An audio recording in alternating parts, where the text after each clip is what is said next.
Hello, everybody. Welcome to the Wrestle Talk podcast.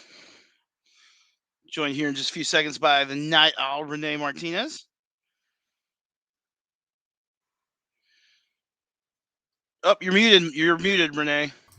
There we go. Que pasa, que pasa, que pasa to all the loyal members of the Wrestle Talk family. Hope everybody finds themselves well on this beautiful Tuesday evening in the middle of October. DJ Big Sexy, how you doing, bro? Oh, I'm doing fantastic. How about yourself? The hockey season starts tonight. My Blues don't play until Saturday, so I got a couple days to wait for that. But the rest of the regular season opens up tonight. I just saw the Tampa Bay Lightning raise the Stanley Cup banner from this past year on ESPN. That NHL is back on ESPN, so I mean, and they even brought back the old school theme, which is cool if you've been watching it for a long time. So, how's everything going with you? I do remember the old hockey theme, as well as I remember the old NBA on the NBA ABC theme. The That NBA, was legendary. the NBC. NBC. That those iconic themes. So, but yeah, your Chiefs are kind of running into a little bit of a bump in the road right now, aren't they? Well, speaking of bumps in the road, I know you brought up hockey. You know what we're going to talk about a little bit later? How Dynamite is having to run a show on a Saturday because of hockey. But we're going to get into that that's and on a whole lot more tonight. That's on my high spot segment. Well, I'm going to talk more about Friday. What's going on Friday? So okay, we can talk about all that because I like I said, I've been doing some research all day long in between my day job. I got like 10 different things we could talk about. And I already know what I want to talk about during Shoot and Shout. We're going to talk about Tag Me in United. So it's going to be good. Well, for those of you who are first-time visitors to Wrestle Talk Podcast, allow myself, the Night Owl, and Big Sexy Chris Roedel to welcome you into episode 366 here on the Wrestle Talk Podcast. Here's how things break down. We shout out our sponsors, we do the national anthem, we get into high spots and talk wrestling with you, the members of the Wrestle Talk family. All you have to do is drop us a comment in the comments section, and we'll bring you on.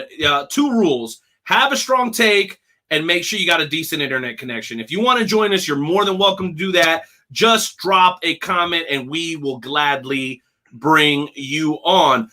After that, friends, we'll get into an interview. This evening, we're interviewing somebody that you're quite familiar with. Roedel, why don't you tell us a little bit about Chris Miles? Oh, Chris Miles, he hosts the Issues with Wrestling podcast. Plus, he's one of our newest referees here at Dynamo Pro Wrestling.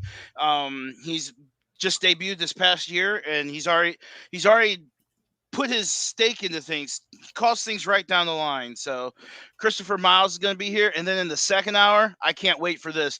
This dude is awesome. The ultimate Hulkamaniac Slammer, the PopCon champion, is going to be there. He's going to be at New Breed Wrestling this weekend. So it's gonna be great. It should be a fun interview. I can't wait. This dude has a lot of energy, and he's gonna bring it. He's already told me he's excited to be on the show. So. Well, I'll tell you what, I know he's part of the Dynamo Pro fam, so shout out to him and many thanks for being here. And for those that don't know, we are the type of podcast that like to have great relationships with other podcasts. Everybody knows we're cool with Talking Dynasty and the I-70 Sports Media Boys. Everybody knows about Falls Count Anywhere. So the Wrestle Talk podcast, we're all about the love. Ain't that right, Big Sexy? I mean, that's right, because, I mean, we're the podcast community is, you know, it's a family. It's almost like the wrestling community is a family. You know, Dynamo Pro Wrestling is a family. You know, the podcast, because, you know, we're all working for the same thing. We're trying to build the brand of wrestling, professional wrestling, whether it's the Indies, whether it's the WWE, AEW, everything. Well, we're going to talk about everything. I know we're going to talk a little bit about Dynamo's coming shows. Right. I know we got New Breed this weekend. Indeed. And we'll probably talk a little bit about SICW, you know, just a little bit of everything. And of course, we're going to talk about AEW Rampage because they announced some stuff today. So we'll take care of that just a little bit. But I think you know what? I need to break out my flag, don't I? Yeah, we're just about there. But before we do get there, I want to remind everybody that if you want to join the show, it's not difficult to do, friends. Just go ahead and send us a message. We will catch it, whether it's on Twitter, YouTube, or Facebook, and we'd be more than happy to bring you on. Again, make sure you got a strong take. Make sure you got a good connection, and we'll go ahead and bring you on. Before we get to the high spot segment, I think we got to give the appropriate amount of respect to a gentleman who you and I are both familiar with, Chris Roedel. And I don't believe I have the 10-bell salute on deck, but we will do a moment of silence. And between you and me, the 10-bell salute never goes over very well. It just sounds weird on radio. So we will do a brief moment of silence for somebody who is incredibly, or was and will continue to be incredibly respected in the world of professional wrestling. Chris, did you have a comment before we went into the moment of silence? I mean, this guy, he created some of the most iconic titles that the WWE ever had. The Wing title, the original tag team title, which is probably my favorite tag team belt, the World Tag Team belts, and the original, one of the Intercontinental Championship. And plus, apparently, before he was a belt maker, he was a great sports entertainer. So, I mean, it's always sad when we lose something. It seems like we do this whole 10-bell moment of silence thing way too often now, right? And now. You know what, Roedel? The older we get, the more commonplace that's going to become. That's the unfortunate part. Yeah. That's how it goes, bro. Don't remind me. Don't remind me. Every day we wake up on this side of the ground, it's a good day. Amen to that, brother. And in case you guys don't know who the heck we're talking about legendary professional wrestler and belt maker Reggie Parks. Shout out to our boy Rusty Rex for helping us uncover that news and share it with the rest of the pro wrestling community. So in his honor, I ask everybody to please bow your heads for a brief 5-second moment of silence. Thank you.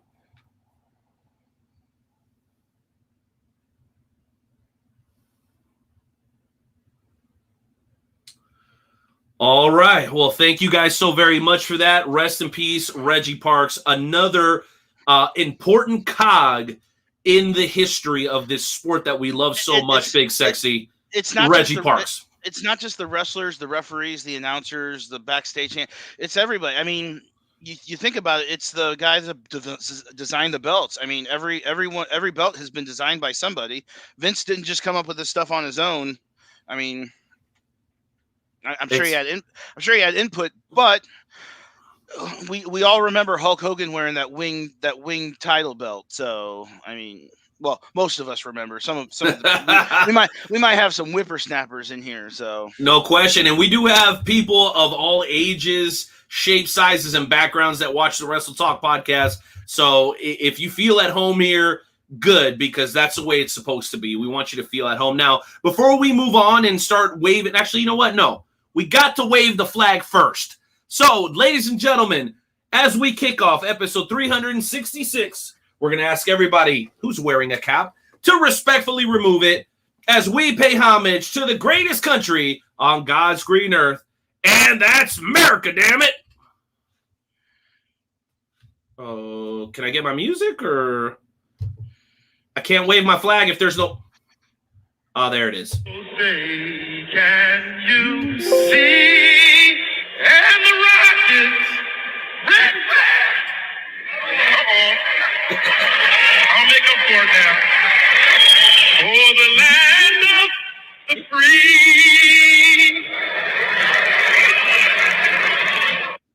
Indeed. Shout out to Carl Lewis. Do you think he ever made it up to them?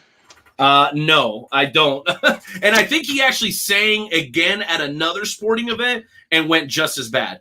Like, all right, guys. Well, I do have a comment here from loyal listener Luchador Day, Kansas City. He says Randy Savage won the Winged Eagle. Yes, he did. The Winged Eagle that was created by the legendary Reggie Parks. Indeed. Now, before we move on to the high spot segment tonight, we do have to give much prop and respects to all our wonderful sponsors. So allow me to thank Everything Combat, Kincaid Arcade, Esports Bar KC, Interstate 70 Sports Media, Royal Mills Transportation, Painter's Dream Productions, Rathbun Engraving, and our friends over at the Fantasy Wrestling Worldwide Chapter. More information on our sponsors, direct links, as a matter of fact, to each and every one of them over at WrestleTalkPodcast.com /merch booth. That's WrestleTalkPodcast.com /merch booth. Do you have your Wrestle Talk mug that you can show from Rathbun Engraving? Oh, dude, I do. Here it is.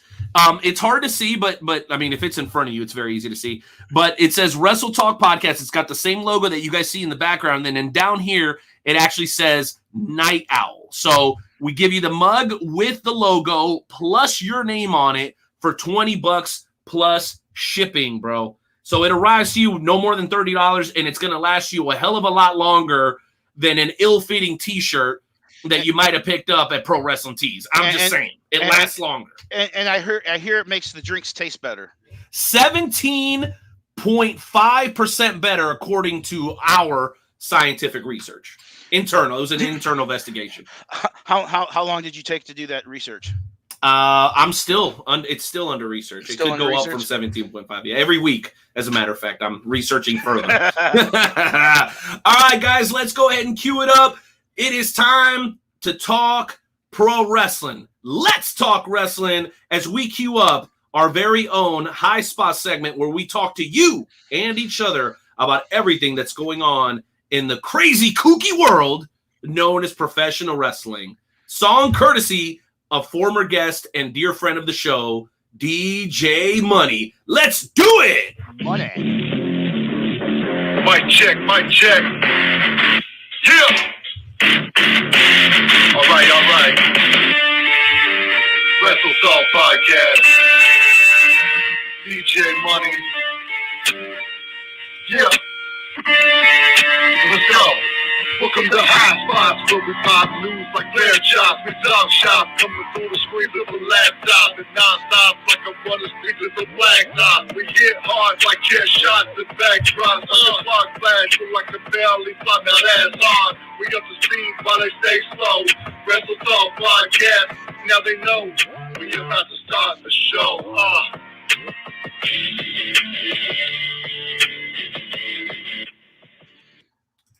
There you have it. That just gets you hype. Yeah, baby. And we got a custom intro made by Hang Hudson, especially for us.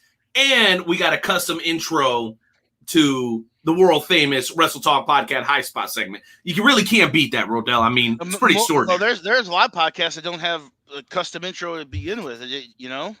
So that's all I can say. We got two. Now we're just going to need to get intro for the shoot and shout segment. I think that could be the next thing. I got some for that. You haven't heard the new one? No. Oh, bro, just wait till we get there. All right. It's going to be good. Which, by the way, on top of everything else, I do have a Honking Talk Man action figure that I am giving away absolutely free here tonight.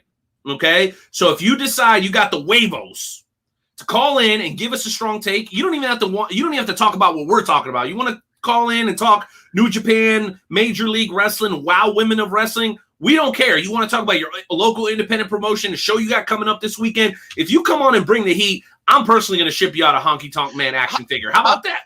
How cool is that WoW podcast or that WoW press conference with having AJ Mendez back, you know? No doubt, bro. I was super excited about that. And let me tell you why. Because anything that gets the Twitter trolls riled up, I'm all for it. And the fact that Tessa Blanchard was there, it made everybody's head want to explode. So instead of making about AJ, they were trying to make it about how racist Tessa Blanchard is. And I'm like, isn't she dating Daga? And then she was dating Ricochet before that? I mean, I don't know, bro. I don't know Tessa Blanchard, nor do I care to. But it's just funny to me. I see one thing, but I hear another. But the internet trolls, especially on Twitter, they was out of control that night, Roedel. It's always fun to watch the internet troll. I mean, it's just it's one of my favorite and least favorite things to watch on Twitter. I just, you feel sorry for these people because they're really angry about everything. And if they're not angry about something that's real, bro, they'll make it up. True. Freaking Twitter mob. Hey, David Chappelle said it best in his latest special, Closer. He said, I don't give up what Twitter says because the shit ain't a real place. If you're saying it in front of me, that's a whole nother conversation. But if you're talking shit on Twitter, it's like you're talking shit to me during a video game. It ain't real. More people should keep that in mind. One of my favorite radio shows in St. Louis, they have something called for it. It's called the Twitter Pitchfork Mafia. If they don't like what you say, they come for you with the pitch, like the old school pitchforks, like the witch. Like tar and feather him. Right. That's good shit. All right, but we got a lot of stuff that's happened in the world of pro wrestling. I don't want to be selfish, so I'll go ahead and let you kick it off, Big Sexy. Let's talk about this Friday night. AEW Rampage versus SmackDown. SmackDown is moving to... Uh-oh, you got you muted, buddy.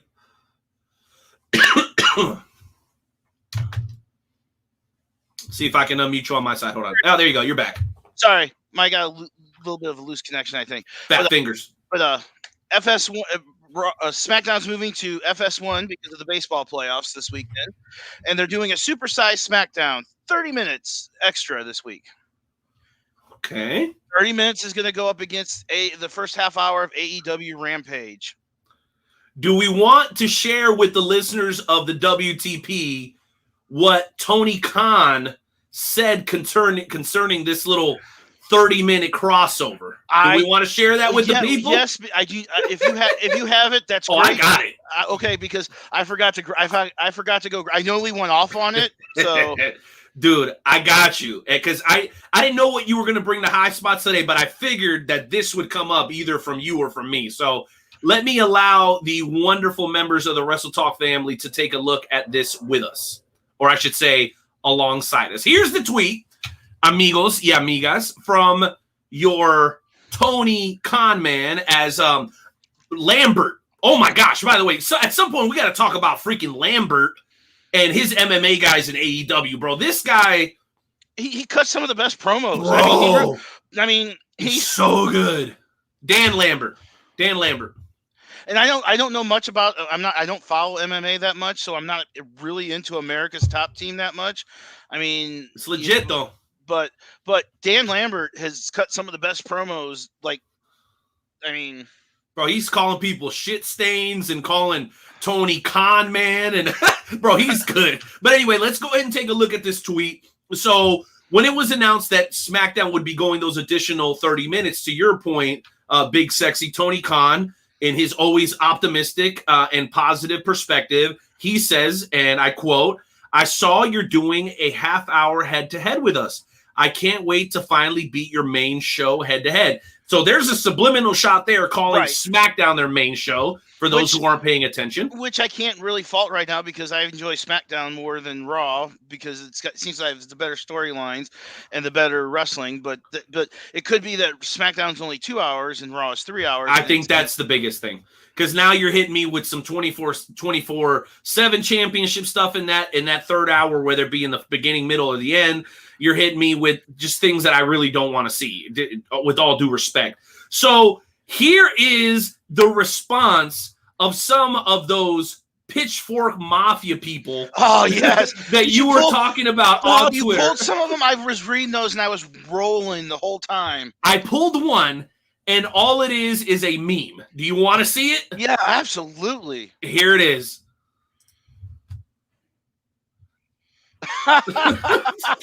I mean, listen, I'm not saying that AEW's got no chance, okay? What I'm telling you is they've got a ways to go to actually compete with SmackDown or Raw or even NXT. And some people would say, well, Night Owl, you're talking crazy because by the numbers, the viewership isn't there. The disparity isn't that huge in some cases. Okay, I'll give you that one. But you know what is? International views, which AEW has almost none at this point, and the arenas themselves. Like, let me give you an example. Here where I'm at, you got Sprint Center. So anything big that's happening, whether it be Mark Anthony or Justin Bieber or Raw or SmackDown, where does it happen? It's no longer the Sprint Center. It's the T-Mobile Center now, right? It's the big arena we have here in Kansas City. Well, when AEW comes to town, as hot as they are, they're not running at T-Mobile Center, Roedel. Aren't they running in Independence? They're running at Independence Center where max capacity is about 18 to 20,000 people. Right. So you can't tell me that it's a real competition, at least not yet. Now, as far as the product on the screen, I would have that debate with anybody on the WWE and on the AEW side that they're comparable. But as far as reach goes, leaps and bounds, man, I say it every week, WWE is not a wrestling company competing with other wrestling companies. They are an entertainment company competing with other entertainment companies. Hollywood, Major League Baseball, the NFL, the NBA, and the NHL. And you know what doesn't happen to Raw and SmackDown? They don't get moved off their day to Saturday because hockey's starting up. That doesn't happen to the WWE. No, SmackDown's getting moved to one of the Fox auxiliary channels. They're getting moved to Fox Sport. FS1 is Fox Sports 1. They're moving them there for a couple weeks because of the baseball playoffs. And that's 2 weeks. That's 2 weeks out. That's news to me. I didn't know that. I don't know if it's next week. I know it's this week. It's okay. I don't know what the schedule. I don't think the schedule for the next round has been released yet, but they're moving them to Fox Sports 1. Okay. And I watch FS1 every day. And it gives them the chance that if they want to expand it to 2.5 hours, if they wanted to expand it to 3 hours, FS1 is an auxiliary channel that, they're a cable channel. They're not as, if you're on regular Fox, you're butting up against your local, Fox's local news is at 9 o'clock Central Time. So you have 7 to 9. They have to be a hard out at like two minutes before. You're right. So everyone could change over to Rampage. Now, last week, if you saw the number, I saw the numbers today because it was delayed because of the holiday. Right. SmackDown had a number of like 2.1 million. Right. Rampage was like 506,000. Come on, bro. We're talking 4 or 5 times more. I mean, and I got no hate, bro. I'm just I have no hate too. I enjoy watching Rampage. Rampage is taped after Dynamite, so I try to stay away from the spoilers because believe it or not, I actually like to watch it and see what happens. Yeah, same here. And no shade on the dirt sheet people, because I got a lot of friends that are dirt sheet people that just don't have the time of day or work from home like yours truly to be able to watch that much wrestling. So I understand it. But if you never watch it live, not even the freaking pay-per-views, then I'm going to say you might want to check yourself, because you got to actually watch the wrestling occasionally or go to the local shows, even if you're not watching it on TV, as far as I'm concerned, to keep your wrestling fanhood badge valid. But that's just by my standards. And now, to top everything off, Tony Khan announced today, I don't know if you know this or not, Tony Khan announced today that there's going to be an hour lead-in show on their YouTube channel. They're going to do a buy-in show. For every Dynamite? For just Rampage this week. For Rampage this week on Friday. So they're actually technically going to go up an hour and a half. They're going to go up an hour and a half against SmackDown on their YouTube channel. Oh, okay, gotcha. And I will. They've announced two of the matches. I'm sure they'll have one more match. It's going to be Bobby Fish versus Lee Moriarty. By the way, Bobby Fish, very impressive in his debut match against Sammy Guevara for the TNT Championship. And I was very impressed. I've grown into liking Sammy Guevara. I didn't quite like him at first, but I mean, he's kind of grown on me. He Spanish guy, baby. The Spanish guy. And I know you like that. But the main event for that buy-in show is going to be Daniel Bryan versus Minoru Suzuki. Woo! Suzuki's back at AEW, baby. Sign me up. I love everything he's done in the States. I love that he stopped by St. Louis and had himself a match with, I think, Calvin Tankman. I think he fought Calvin Tankman. Calvin Tankman. And then that Sunday, he was back at Glory Pro and he wrestled Davey Richards. Wow. Talk about setting it on fire, boy. Apparently, Minoru Suzuki told Davey Richards that St. Louis is a hot wrestling bed right now. So... Do we have a duh drop? but Bryan, we're talking about it every week, obviously. But yeah, it's good that somebody from the outside picked up on that so early, because obviously he's not as familiar with what's going on around here as we are. So and Bryan, I keyed. And I also just saw that Bryan Danielson said that he's only wrestled Minoru Suzuki once, and it was at the beginning of his career. And he said that Minoru Suzuki beat the shit out of him. So. Yeah, I mean, isn't that what he does? I'll tell you what, man, going from the guys killing in the game, I also want to highlight, and I love to highlight when former guests have success. You guys know we had Josiah Williams, the rapper, just before he got signed with NXT. I think now he's working for Disney. You guys know we had Punishment Martinez like 3 months before he signed his NXT contract, now known as Damian Priest. Well, there's somebody else that was recently on the show that I'm a big fan of, and she did herself just a spectacular service by letting us peek into her personality. Man, she was a super awesome, easy to get along. Like, okay, I'm getting there. So yeah, she was super easy to talk to, was super like willing to get into the technical stuff, and very open with like, you know, relationships in the locker rooms and how she's got along. So very open, very transparent, very fun. So I want to share this image because for those that don't know, former guest and member of the Wrestle Talk family, Danny Moe, will be wrestling for AEW Dark against the one and only Ty Conti, who many people believe is a serious contender for the new TBS Women's Championship over at AEW. So congratulations from the Wrestle Talk podcast to Wrestle Talk family member and former guest Danny Moe. Roedel, your thoughts? I was a co-host on that show with Danny Moe, and I didn't know what to expect when I went in there because I didn't know much about her. I only had the bio that we had, but her personality was amazing, and for her not being in the business as long as, you know, you see these people that have been in the business for 10, 15 years not get a TV spot. I don't think she's been in that long, but to get a spot on AEW Dark, I mean, it's Dark Elevation. She's going up against Tay Conti, one of the hottest females in the business as wrestling wise. So, I mean, I'm happy. I saw that. I was like, that made me smile a little bit because I'm like, I interviewed her. Yes, you did.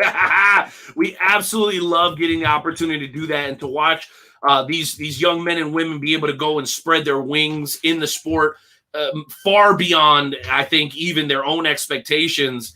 It just says a lot about their work ethic, man. It's fantastic. Friend of the show, Moonshine Mantel's been on AEW Dark recently, Of course. Yeah. And we may be having him on as a guest again very, very soon. So stay tuned. If you guys love Moonshine Mantel, make sure you let him know that the Wrestle Talk podcast would love to have him back on. I'm sure it wouldn't take more than just a message from one of us, but we want the fans to let the wrestlers know, hey, I love you in the ring, but I also love seeing you over on the Wrestle Talk podcast. We love that, and I know they love it as well. Right. I mean, and you see these guys, they go in as quote unquote enhancement talent, but really are they I mean, when Warhorse, I believe he's been on the show at a time or two. Warhorse went on against Cody. I mean, you would think that everyone was like, oh, Cody's going to destroy this guy. He's from the Indies. You know, he's an indie sensation. No, it was a decent match. And, you know, I mean, Eddie Kingston came recently from the Indies and is killing it in AEW. So it's just, I mean, people down the Indies sometimes, but I mean, that's where you start. That's what you know, well, to Herb Simmons' point, bro, I know he told us when he was on the show recently that he doesn't even like the term because he feels like it creates a separation between the big leagues and, again, there's that separation again, right? Like I was about to say minor leagues, but to him, it's all pro wrestling. It's just in different forms, right? In different forms. Because in essence, every pro wrestling company is an independent company. WWE is self-contained. Right. AEW is self-contained. MLW is owned by Court Bauer. Same with AAA. Same with New Japan. So they're all independent, really. Right. Maybe we just need to come up with a better name. I think pro wrestling covers the whole gamut. But maybe there should be a different way to describe that doesn't minimize it to Herb Simmons this point. And when Herb says it, you gotta right. Listen. You gotta pay attention. And you go back to you saying that you want the fans of the Wrestle Talk podcast to reach out to Moonshine Mantel.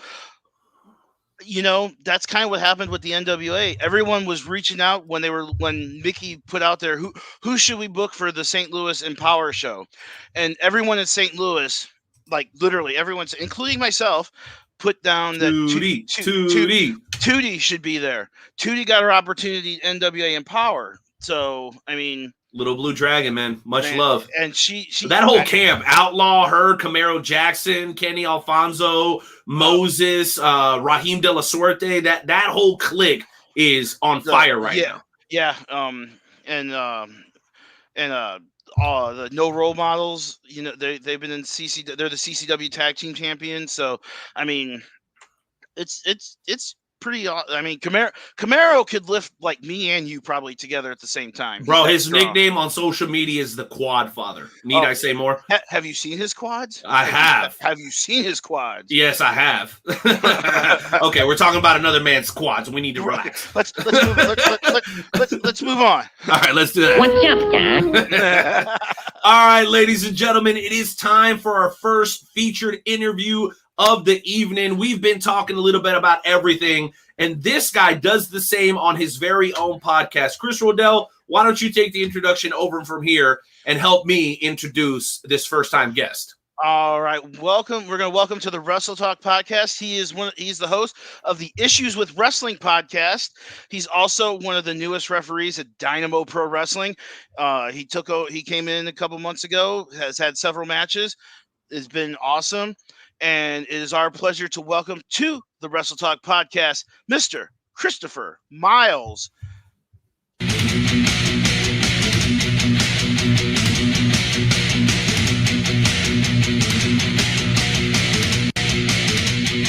Hey, brother, welcome to the show. Thank you for joining us here tonight for episode 366. How the hell are you, Chris? Doing fantastic, man. Thanks for having me. That better be a Blues jersey you're wearing. That's why. He's going hard in the paint with the Blues jersey. I love that. Well, Chris, there's something you may not have noticed, and I think I need you guys to do me a favor.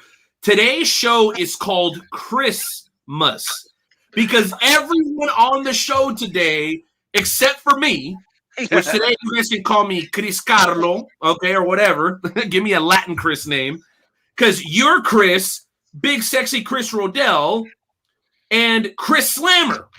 So it's Christmas in October, which I went to Costco, and let me tell you, we're not the only ones celebrating Christmas in October. It's insane, bro. And I have a Santa Claus. If you haven't noticed, I actually have a background now. I have a Santa Claus head behind me.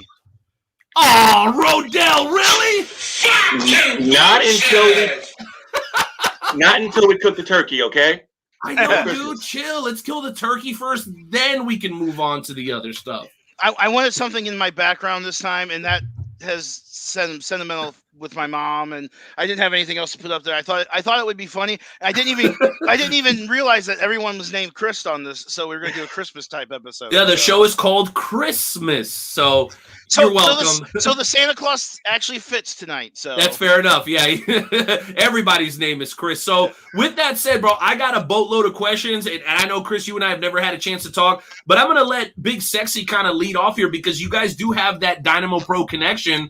So DJ Big Sexy, man, why don't you go ahead and hit him first with a couple questions? So Chris, my main question is, what brought you down to the dojo to start to learn how to referee? That's really what everyone wants to know is what started you.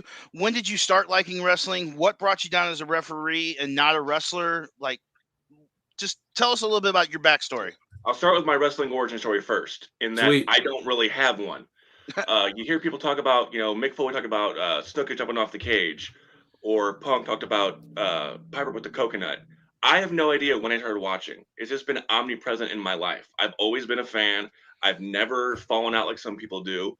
38 years of my life have been revolved around my obsession with wrestling. And I hate saying this, but it's true. I briefly trained to be a worker. When I say briefly, it was like 3 weeks.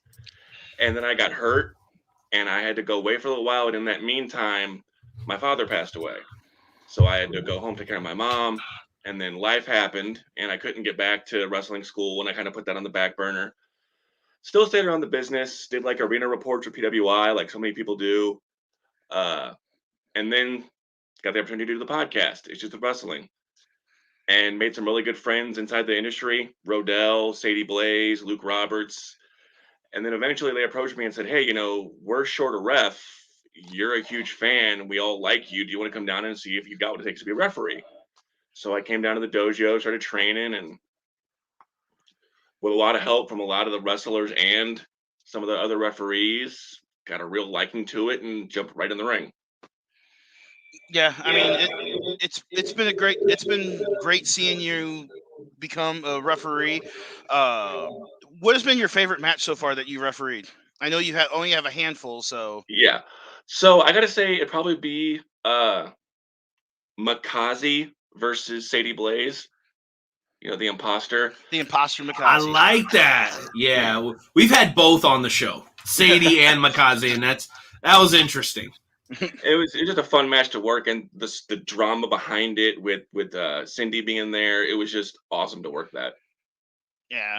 So, how many days a week do you train to be? Do you still go down to the dojo? I haven't been down. I haven't been down to the dojo except for one time to do an interview since the beginning of the pandemic. So I don't know who's down there anymore. I haven't been in a little while because I've been, working shows and all that. But I was going every single Monday for about 5-6 months because my shoot job would only allow me to go on Mondays. So, and with a lot of help from guys like Mike Outlaw and Camaro Jackson and Luke Roberts and Roedel yourself and Sadie Blaze, I kind of, I got a crash course. Like, we need you to be here quickly. Yeah, Jay. I know Jay King is giving you some advice too. So Jay King, shout out to him. He's one of the best referees in the Midwest. So Absolutely. Renee, what you got? All right, well, Chris, I want to delve into a little bit of that origin story. So you said, I'm not really sure when I started being a fan. Was there someone in your life, like a relative, a cousin, your parents, that they also watch wrestling, or did you just gravitate to it on your own like I did? Because my parents, you remember a Waterboy, right? Like the mom would be like, little girls are the devil, right? So that was my mom. Everything was the devil, including professional wrestling. Rap music was the devil. Pro wrestling was the devil. And that was during the Attitude Era, so she might have been right. I mean, I don't know. I don't know. Yeah. All I know is that when I was 14 and Sable walked out with the little pasties, bro, I was locked in. Yeah, so I have the reverse. Yeah, I have the reverse of that, and then I got my father into it. I was watching like Superstars and Wrestling Challenge every Saturday, and then NWA Pro on TBS, and Saturday night and all that. I was watching everything I could get my hands on, to the point where my dad's like, "Oh, I kind of like this too. Want to go to a show?" Well, I think that's incredible, right? Because we all kind of end up at the same place, but all have kind of a different way of getting there. And I noticed that in the background, you got a bunch of different championships. Not sure if you were able to tune into the first couple minutes of the show, but we actually did a short moment of silence for a legendary, not only wrestler, but also a creator of championships in Reggie Parks. I see all the belts behind you, bro. Do you have a personal favorite belt, or maybe one that you have in your collection that is nearest and dearest to you? So I'm always a fan of the Big Gold and the of Winged course. Eagle. Like everyone my age, everyone in their 30s and above really has that soft spot for that Big Gold. I love the Winged Eagle. I actually really like the current UK championship. I think that's a beautiful Oh, it's belt. beautiful. It's a lot of detail. Yes. Yeah. So And do you have a favorite? That's the question. Winged Eagle. Yeah. And who was your favorite champion with the Winged Eagle? Was it Austin? Was it Hogan? Rock had it. Triple H had it. A lot of people had that Winged Eagle. Honestly, Savage. Savage. Somebody brought that up earlier about him having it at WrestleMania 4. Mm-hmm. And he lost it at he lost it at 5 to Hogan. One of those rare times where a champion turns in the middle of a long reign. I like that. I like the intrigue. Legendary stuff for sure. Yeah. Well, the other thing I wanted to ask you is about the pod. So it almost seems like there's 1,000 podcasts nowadays about every single subject. I know that the key to it, at least from us, is to just kind of be unique and be yourself. Mm-hmm. Tell us a little bit about the pod and kind of what you do to differentiate yourself from everybody else. So it started like every other kind of boring podcast where we just reviewed the shows. And then we realized that everyone kind of does that, at least in some respect. So that's when it was originally called Body Slammed. And then it morphed into Issues with Wrestling, where we just picked a topic and ran with it. Like we said, all right, what's the state of the business? Who are the Mount Rushmore of factions? It's any number of things. And then we also have a segment we call Breaking the Scale, where we watch like a Meltzer 5-star or a PWI match of the year, and then we watch the opposite, like a negative 5-star or a worst work match of the year. It's usually around the same era or genre, and compare them. We did that with Luke Roberts once. It was a lot of fun. Man, that does sound amazing, bro. You guys are really getting knee deep into some of this stuff. I dig it. That's dope. And how long have you been doing that? Since 2016. 2016. So you got the podcast. Now you're doing refereeing. Yes. Anything else on the horizon as far as like what you want to do in the world of pro wrestling? Because I know some guys do ring announcing, refereeing, commentary work. So what else would you be interested in getting into? Hey, you're trying to give up my job here? I'm just asking the question. So I love reffing. I think it's great. I mean, I aspired to be a worker. Like I said, that didn't work out because of life and everything else. But I love reffing. But ultimately, I'd love to be creative. I would love Like to being a booker or writing a show. Yeah. Oh, dude. I think that's awesome. I could also see Chris probably doing some commentary too somewhere down the road. Like something happens that maybe he can't do a show because he's like gets Banged up or whatever. But God forbid you get banged up. But he could probably handle he could do that, But no, he's good. What brought you to the independent scene? Do you remember your first independent show you watched? Oh yeah. It was 1999, and it was a Central States Rampage wrestling show. And it was in my it was in my hometown, and it was there, and it was $5. Mm-hmm. And so I went, and I had an absolute blast. Where in the Central States were you? I was in Eureka. Eureka, okay. And it was a show literally at the Elks Lodge there in town. So it was like, it's right next to my house. Why would I not go? Yeah, I mean, $5 for a night of entertainment, probably. Yeah. Do you remember do you happen to remember the main event of the evening, or? It was the Hollywood Stud and Rough Cut Rick Ruby. The Hollywood Stud. Let me tell you, that's one of Crystal's favorite people in the world is Hollywood Stud. So, because I remember my first show, it was a Rampage. I believe it was Central States Wrestling Association back at the time. Mm-hmm. And funny thing is, it was at the Concordia Turner's Hall where we do our shows now. Yeah. I'm like, the first time I walked in there, I'm like, man, I've been here before. I went there. They were running a show. At the time I was with my girlfriend, and she knew one of the wrestlers at the time. And it was Stephen Kevin Sharp, was became Kevin X and Bishop Stevens against Billy and Johnny D. So that tells you how long I've been around for. Well, the really funny story about that show was it was outside in a pavilion, mm-hmm. and people were started walking up to just watch the show. They weren't paying to get in, so they ended up trying to put like black construction paper around the gazebo to block it off so people couldn't see. I guess that didn't work too well then, huh? Not really, but hey, they got my $5 and I didn't mind. So. And you had a blast, right? Yeah, and there's been nary a wrestling show that I've missed in St. Louis in the past 20 years. So.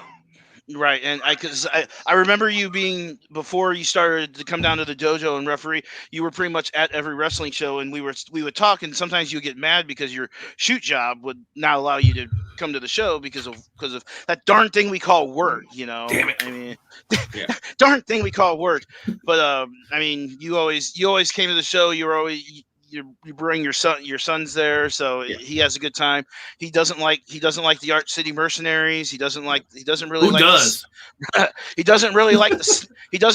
Snitch. Who does? Nightmare Joe Lance likes the Snitch, right.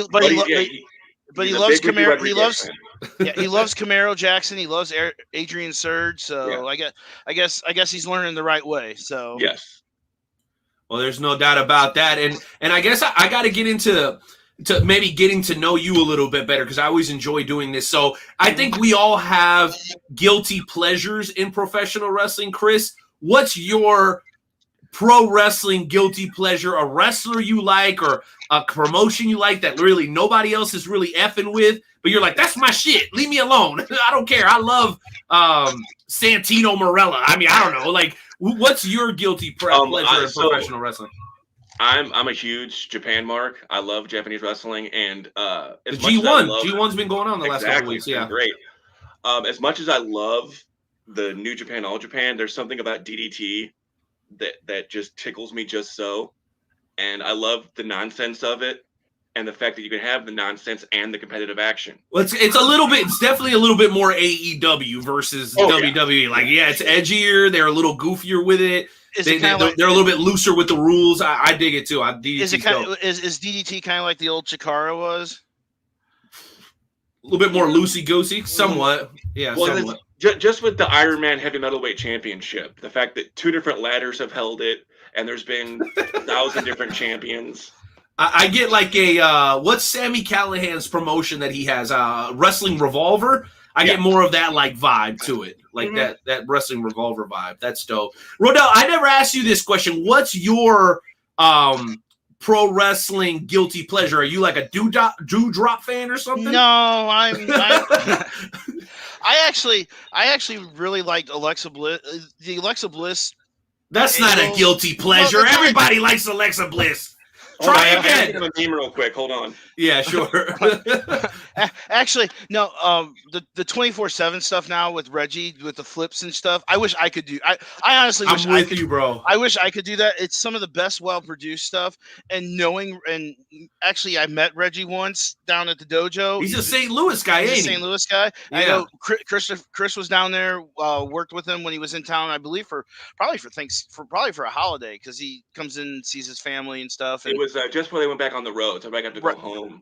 Right, and he's a super nice guy.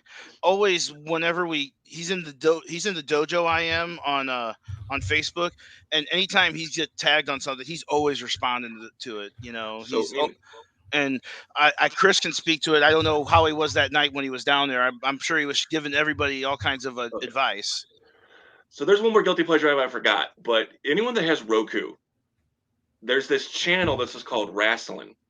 And it's a picture of an animated RVD. All right. Wrestling. And you just click the channel and it plays a random thing from wrestling. Like, it has this huge library and it plays something random. Like last night I was watching it and I saw a Hacksaw Duggan steel cage tuxedo match. I love shit like that. Yeah. It's kind of like on Samsung. There's the Impact Wrestling channel, and they show like you could be watching anything from Impact Wrestling. I believe I turned it on just randomly the other day, and they were doing that British boot camp that had like Rockstar Spud and who's now Drake Maverick, and they were doing the British boot camp stuff. So it's fun to watch. One time I watched a steel cage match with Foley and Sting at. I believe it was a Genesis pay-per-view. So I'm still waiting for the Lockdown pay-per-view from St. Louis with the electrified cage because that's I don't know because I've heard stories about that match. I was there live. I was there live too. Bob Backlund was right next to me trying to get me to name the presidents backwards. I could barely name the presidents forward. Bob Backlund. So, I mean, Roedel, did you tell our friend here about my wrestling trauma when I was in high school? I gotta hear it. Come on now, don't hold out on me. Oh, being in Kansas City on the I was there that on Hart fell. I was in Kemper Arena. Bro, okay, so obviously I'm not a native Kansas Cityan, but I've been here for 20 years. Yeah, and I have heard several people tell that story, and go ahead and share with us, bro. I know it's a tough one, but it's a moment in that'll go down in wrestling infamy forever and ever and ever. So it was actually the first trip because I was only 17. It was the first trip I got to make with my friends by ourselves. We're in St. Louis. We got to go to KC with our parents' permission, and so we go, and the show's pretty good. We're enjoying Over the Edge, and they're doing a backstage segment because they're about to have the IC title match with Godfather and Blue Blazer, and they're doing a backstage segment and. You know, Owen's getting lowered, and then you just hear the snap. And I believe, like a lot of people said, I believe that Jimmy Corderas, the referee, would also be dead if Owen hadn't screamed for him to move, because he would have hit Jimmy Corderas for where he was going if he hadn't, move out of the way. He screamed his name and he moved out of the way, and it was just that was one of the only times I almost stopped watching when the show kept going. It was like I can't believe they're doing this. So. My understanding is that they didn't know he was dead on the scene, but maybe that's just like what WWE put out there to kind of try to, you know.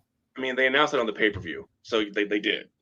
Right. It just you just watching because I remember actually watching that pay-per-view, and I used to have it recorded. I recorded all the pay-per-views, and I used to have it on a VHS tape. I can't find it right now, which probably if I could find it, I could probably sell it for a ton of money because it's the only copy of it. They don't put that. That's the only pay-per-view they don't ever really. Yeah, put it this way: they don't have that on the WWE network. No, or on Peacock. And what struck me was the entire quiet of the crowd. Just like the whole. It was like that. You could actually hear a pin drop probably in that place at that time. And I mean, I went to Raw the next night, and it was a tribute to Owen, but I don't know how I would handle it being in that arena during that time, hearing it, and as you say, you heard the snap of the rope, the rigging, and then you heard him yell for Jimmy to move out of the way. I mean, I don't know. That's just kind of traumatic. So, did you make it back first to Raw the next night? Or I did. Yeah, we did. Okay. Lots of tears were shed, but it was all right. Yeah, I mean, something you'll carry with you forever, man. That's tough. Yeah. We kind of talk about that every day when the anniversary comes up. We do kind of mention. He's like, yeah, today's the day that Owen died, and it seems like the number gets bigger every year. But you know. Martha, I'm not one of those fans. Yeah, I'm not one of those fans that's pissed at AEW for honoring him because no. I thought it was great. I think it's fine. It's what Martha wants to do. Martha doesn't want Owen to be any part of the WWE right now. So, I mean, it is what it is. So happier topics. Indeed. Well, I can definitely transition to something to ask you in terms of your in-ring experience. Now, from what I understand, it's only been a handful of matches. So far, have you found yourself in a precarious position as a worker where maybe communication lapse or maybe things didn't necessarily go as originally orchestrated? What have you run into thus far in terms of your in-ring career? So there was a match that I refereed for Dynamo not too long ago where it was going to be a near fall, and I couldn't stop my momentum on the 3. And my hand hit the mat. The guy's shoulder came up. Now, I think that myself and the heel in the match did a really good job of selling because I waved it off real big, and then he got in my face, and I kept going the 2-2-2. Right. So, I mean, I got some flack backstage, as I should have. It was playful. Nobody was really angry. Right. But I think I played it off well. But that's been the only thing I've really cringed that I've done so far. Yeah, and how close was it? I bet was it like a love tap, or did you go all in on the tap? It was like a half of my normal cadence. A half one. Oh, yeah. Timing is everything in this sport, isn't it? The crowd was giving it to me, and I'm like, I can't hear you. Does everyone assume you can't count to 3? Yes. Okay, yeah, I figured so. Because I don't know if you know this, but one of our regular hosts, Nightmare Jones, he's actually a full-time referee out on the East Coast in Virginia, West Virginia, and Maryland and all that. So he tells the stories all the time, and he's been doing it for 10 years. I mean, dude, there's just so much going on, especially when it's multi-man matches, tag matches, you know, 3, 4, 5 guys against each other. It's got to be rough. And being a referee back in the day, all you have to be emphatic with what you if for some reason, you know, if it's a full count and he didn't kick out, you know, you can deal with that backstage. You have to call it, but if it's an even and you see that he kicked out, but you couldn't stop. I mean, it's gravity, you know. Yeah. I mean, it's gravity pulling your hand down. You just have to be emphatic about it and be like, just barely before I hit the bot, you know. So I mean, you know, it's just one of those things. Everyone does it. I did it, you know. Well, and Luke Roberts was a referee as well for a time, and I think he does it occasionally from time to time. So I'm sure he's got a story or two under his belt about something not necessarily going well. And having to make. I always am more interested in the recovery from the mistake than the mistake itself. Like, how did you bounce back from that? I always find that more intriguing. And I think I remember that match, and I was like, he played it off. He was emphatic about it. He, emphatic, and went on with the rest of the match. So, I mean. And the thing about that, like, I'm not the type of person to let things get to me. Just because, again, my shoot job prepares me for that. For those that don't know, I work in law enforcement. So, respect, man. Thank you. Yeah. Thank you very much. Tough gig. It's like, hey, that can't get to me because nothing else does, really. So you gotta keep it like that. You gotta be stone cold, man.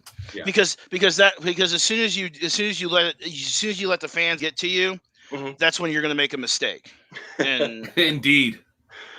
Well, you know what? I have a clip before we get into the shoot and shouts. I mean, hopefully, Chris, you'll join us for the shoot and shout. Absolutely. Where everybody gets 30, 45 seconds to just kind of ramble and rant about anything they want to. But I have a clip that I got from social. And since you follow wrestling from New Japan to WWE, everything in between, I'm sure you've heard of GCW. Yes. And this past weekend, something really big happened because Mick Foley showed up. And he had a couple of words for the GCW faithful. We're going to go ahead and watch it together. Roedel, you may have not even seen this yet, and I'll get your guys' reaction. And really, the reason I'm trying to gauge your reaction is some people love shoots in wrestling. Some people hate shoots in wrestling. And especially when you see a legend, a WWE legend showing up at a place like GCW, to me, it's completely nostalgic. Some people hate it, right? Because they feel like it's taking away from his legacy. What's he doing down there with those guys or whatever? Some of the older, more stubborn wrestling fans, right? But let's go ahead and watch it. And I want to see if I can get your guys' immediate reaction. Is everybody cool with that? Yes. Sounds good. Okay, cool. And I'll share the screen. And we'll hit play. From the bottom of my heart, fuck Matt Cardona.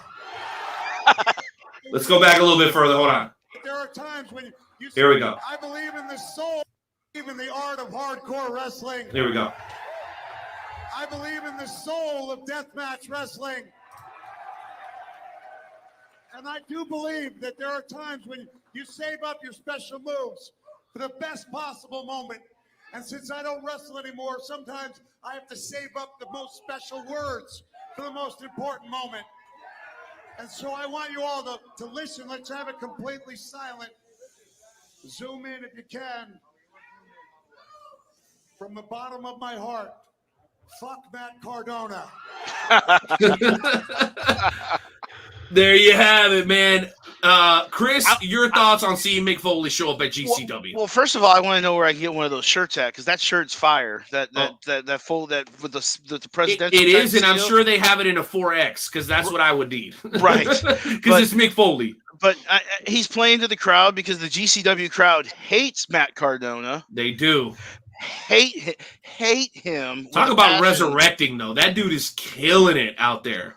Right. I'm so proud of him. And he actually just posted something on Twitter before the show and tagged the owner of GCW and says money's owed by GCW. Cardona, 20-something thousand, Chelsea 15,000. So I know it's probably, it's wrestling. They're doing everything. Right. Everything's a work with that. Right. Deal. But still, I mean, did you really expect seeing Zack frickin' Ryder as a freaking guy? I love it. Going in against Nick Cage, who was on AEW pizza cutting Chris Jericho. Hey, you know a Domino's commercial came on right after that, right? Right. Pissing off Domino's, which, I mean, they should be pissed off anyway with their pizza. But anyway. Better than one bite. The spoiled St. Louis. It is better than one bite. One bite is terrible. I think that's your shoot and shout tonight, isn't it, Roedel? No, that's not going to be part that. I was thinking about that. Yo, Roedel was legitimately tweeting at the Barstool guy, talking about your pizza's freaking trash, man. I bought it to try it because I like pizza. I'm a fat guy. I like pizza, but it was trash. The only part about it was good was the crust, and that's not enough to have for a pizza. So it was terrible. So now I feel like I need to tell everyone that their pizza. I think I told some kid the other day that he obviously hasn't had good pizza. So when he said that he loved wow, you did. I'm actually waiting. I'm actually hoping that one day I get blocked by One Bite just for the fun of it, because I mean, and I will also say I hate that Applebee's commercial with the song from Walker Hayes, the fancy like. All right. Save it for the high spot segment, Roedel. Relax. You gotta relax over there. You got me all fired got up. him all Now. worked up. Okay. You see what I do to people, Chris? Cardona. Yeah. This is probably the best storyline going on in wrestling right now, I think. Because it's the WWE guy who worked the WWE style coming into GCW and just shitting all over it. I love it. Calling it the GCW universe, putting a spinner title. Yeah, calling them the universe. They hated that, bro. Yeah. They hated it. When he fought Moxley, he had the GCW title on a spinner. I mean, come on. Homage to John Cena and Edge. Yeah. And the thing is he probably paid for that himself with his WWE money. He probably paid for that to get the gimmick over more. So I mean, if you knew how much Matt Cardona makes off selling action figures, it would blow your mind. Oh, I probably wouldn't. Well, people forget that he is the ultimate underdog. He's not a WWE guy. He got himself over on YouTube early on. People forget that about him. He's definitely got it in him to get his shit over without WWE. He's done it before. He's gonna be fine. Oh yeah, absolutely. But now he's and he's married to Chelsea Green, so I mean, that good consolation prize. And before that, it was Tennille Dashwood. So the guy's doing great. Indeed. Well, Roedel, before we get into the shoot and shout segment, man, did you have any final questions or thoughts for our illustrious guest, official, Dynamo Pro official, Chris Miles? What do you got for him, Roedel? All I gotta say is how much are you looking forward to next weekend when we have two shows, one in Arnold and one in the South Broadway Athletic Club? It's our Four Hands versus Strange Donuts show. It's gonna be great. How much are you looking forward to those two shows? Bro, you better get your cardio in. That's all I'm gonna say before you answer. A lot of cardio. Hour and a half on the bike every day, but I'm like a 15 out of 10 excited. It's gonna be great. I'm super stoked. You know, I'm gonna get my match count up. That's what I'm looking for. Right, because Friday night we're in Arnold for Grave Intentions. The only thing announced so far is Ricky Cruz versus P.T. Beckham versus the Butcher Damian Blade. But we also got Mike Outlaw is going to be on the show. But for the South Broadway Athletic Club show, the MWR title, Missouri State title, the top two ranked wrestlers in the state of Missouri, Mike Outlaw and Moses, are going to fight for the MWR title, which has been vacant since Farmer Billy Hills relinquished his title from CCW. You're right. I believe he retired. And because of the pandemic, we haven't had former guest of the show, by the way. Shout out to Billy Hills. Right. So finally, the number 1 and 2 wrestlers are going to wrestle for the title. So, bro, and they're in the same, like, I'm not gonna say same faction, but they're definitely like a part of the same crew. So they train together. But it's also WLW versus Dynamo on a certain level as well, which makes it even more interesting. It's also kind of a KC versus St. Louis because they're more closer to KC, I believe. I believe WLW is a little closer to KC than we are. No. Troy is definitely part of the St. Louis suburb, in my opinion. But still, top 2 ranked wrestlers in the state of Missouri. Ben Simon keeps the rankings, has kept up the rankings. You know, I mean, we now have the top 2 title people, Mike Outlaw and Moses. I don't know about you, but you need to come out on the South Broadway Athletic Club on Saturday the 24th. And it's a free show. The best part about it, it's a free show. No cover charge. It's a boss show. Let's go. It's four hands versus Strange Donuts. I mean, it's gonna be an awesome time. I mean, I know don't doubt it. You're hoping. I know Chris is probably hoping that he gets to have that match between Outlaw. Let's say if I do not ref that match, which fingers crossed I do, I will be on the other side of the curtain because that's not one you watch from backstage. Yo, well, much respect to that, right? Because even as referees, ring announcers, commentary people, like what we have here as the group during the podcast, I mean, at the end of the day, Chris, we're just fans, right? Like whether you're a ref or anything else, at the end of the day, we just want to be as close to the action as possible, hopefully without leaving with some sort of injury. Right, because that can happen to referees, ring announcers, and commentators too. I'm just saying, this shit happens. As a ring announcer, I believe the scariest thing is Jake Durden threw Ricky Cruz over the top rope into the announcer table, and I didn't know it was coming. All of a sudden, I see Ricky Cruz about to land in my lap, so I had to push back as fast as I can, or else I was going to be on the ground with Ricky Cruz on top of me. So, we're not going well for you. Indeed. No. Well, Chris, all I can say before we get into shooting shot is it's been a fantastic interview. Nothing but success with the pod. Nothing but success with all the stuff that you do in the ring, man. Stay healthy as a guy in his 30s himself. I think it's kind of a leap of faith you're taking a little bit to kind of start this late. But you know what, bro? You got really the best of the best at your disposal from an education standpoint when you're talking about guys like Jay and you're talking about guys like Luke. I mean, bro, you literally just show up there. I'm sure you have for the last several months and sat under the learning tree, but also you're going to have to add your own wrinkle to it. So I guess that's my question. And I want to give you credit because unlike a lot of referees that are friends of mine, you actually have a social media presence that you just started up, right? So yes. Tell me why you feel it's important that you have a social media presence when a lot of people feel like, hey, I get paid to show up to the shows every Saturday. I'm good with that. Why did you feel like that you wanted to make that a priority? I'm curious. Because if I put it out there that I'm going to be at this show, if I can say I put a butt in the seat or someone came to the show because I told them it was even there, one, even just one, right? That looks better in the eyes of the promoter for me. I can get more bookings because like, hey, this ref actually, it gets out there and promotes the show and it brings people in. You know, and that to me was what wrestlers should be doing, what ring announcers should be doing, what referees should be doing. And that's the thing that's lacking in wrestling right now is the wrestlers themselves don't put over what shows they're going to be on. So that stands down to everybody: camera crew, ring crew, commentary, ring announcer, the whole gamut of them.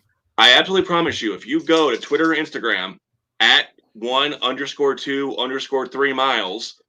You will know if I have a show coming up. I will be all about it. That'll be the whole week before. Good for you, man. He told us the one show. It was it was one of the recent Dynamo shows. He's like, be there or just suck. You know. Yeah. Be there or I'm gonna unfriend your ass. How about that? Okay, I'm just kidding. But what was funny was like the last show we had. I had 5 people there that got it. That I got 5 butts in the seats, and one of the guys backstage that was running the show was like, okay, the ref got 5 people. You as a wrestler got nobody here tonight. Come on, man. My brother has come to shows before. He hasn't come since we restarted, but he would tell me, he's like, man, can you put aside 10, 15 tickets for me? Because I got all these people that he brought, like 2 or 3 people the first show, and then they started talking to their friends, and their friends started to talk to their friends, and their friends started to talk to their friend. And he's like, I need 15 seats. Can you reserve a section for me? I'm like, I'm sure if I say I need 15 tickets, Crystal's going to be like, where do you want to be? I mean, where do you want to sit? Hell yeah, man. Nothing makes a promoter happier than that. That's for absolute sure. All right, well, gentlemen, let's go ahead and start having a little bit more fun here in tonight's edition of the Wrestle Talk podcast Shoot and Shout segment. And what's awesome about the Shoot and Shout segment is we actually even have our very own music for the Shoot and Shout segment. Now, this is going to be the first time I hear this, because last time I was on the show for Shoot and Shout, there was no open. So I'm looking forward to this. Well, this does have an open, and I will say, if you are a old school rock fan, well, not old school necessarily, but more like 90s, 2000s, and you've ever heard of the band Limp Bizkit, then this will be right up your alley, but with a twist to it. Check me out. It's going to be crazy, but let me explain how this works. Each of us gets 30 to 45 seconds to basically go off about anything. It could be about how much air is in a bag of potato chips, the price of gasoline, or it could even be something wrestling related. It's completely up to you. We'll go in this order. I'll hit the music. It'll be Roedel. It'll be me. And then it'll be referee Christopher Miles. Does everybody agree with that? Sounds good. All right, I'll hit the music, guys. Let's go ahead and get into tonight's edition of the Wrestle Talk podcast Shoot and Shout segment. Hit that music. It's just one of those days when you don't want to wake up. Everything is fun, everybody sucks. You don't really know why, but you want to justify ripping someone's head off. No human contact, and if you interact, your life's on contract. Your best bet's to stay away, motherfucker. That's freaking show tune style, baby. Limp Bizkit, break stuff. show tune style. Hit it one more time. I'm telling you, bro. It's just one of those days when you don't want to wake up. Everything is fun, everybody sucks. You don't really know why, but you want to justify ripping someone's head off. No human contact, and if you interact, your life's on contract. Your best bet's to stay away, motherfucker. That woo gets me every time.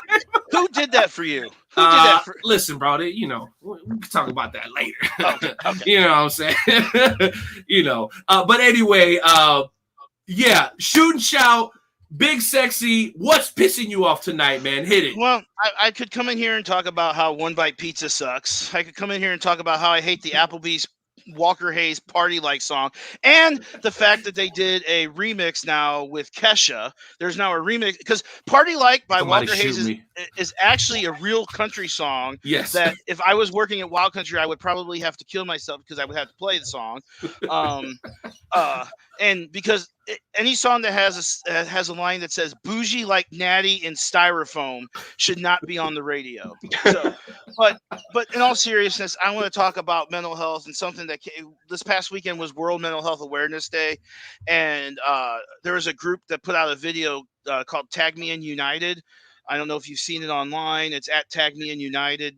It had a video with Chris Jericho. Renee Paquette was in it. Lillian Garcia, Mick Foley, Kurt Angle, Mark Henry, Conan, the guy that played Big Cass. I can't think of what his name is in Impact now, but Lufisto and a whole bunch of other talking about mental health. And it's like, you're not alone. Just remember, you're not alone. All you have to do is quote unquote hashtag tag me in. That's all I got to say is no one is alone. You have the suicide prevention hotline. They take call, but tag me in. That's all you got to know is just if you're having problems, even if I don't really know you, I know Chris put out on the same thing. If you don't really know me, still you're having a mental issue, tag me in. We're all in this crazy world together. So let's just help make it through.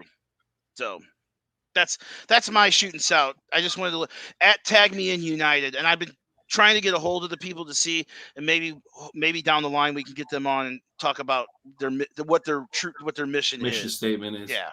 So I don't know who runs it. I don't know which wrestler put it on, but it was all I saw on my Twitter feed on Saturday and Sunday was the video. So that's mine. That's mine. Tag me in. That's pretty legit, man, and I appreciate that.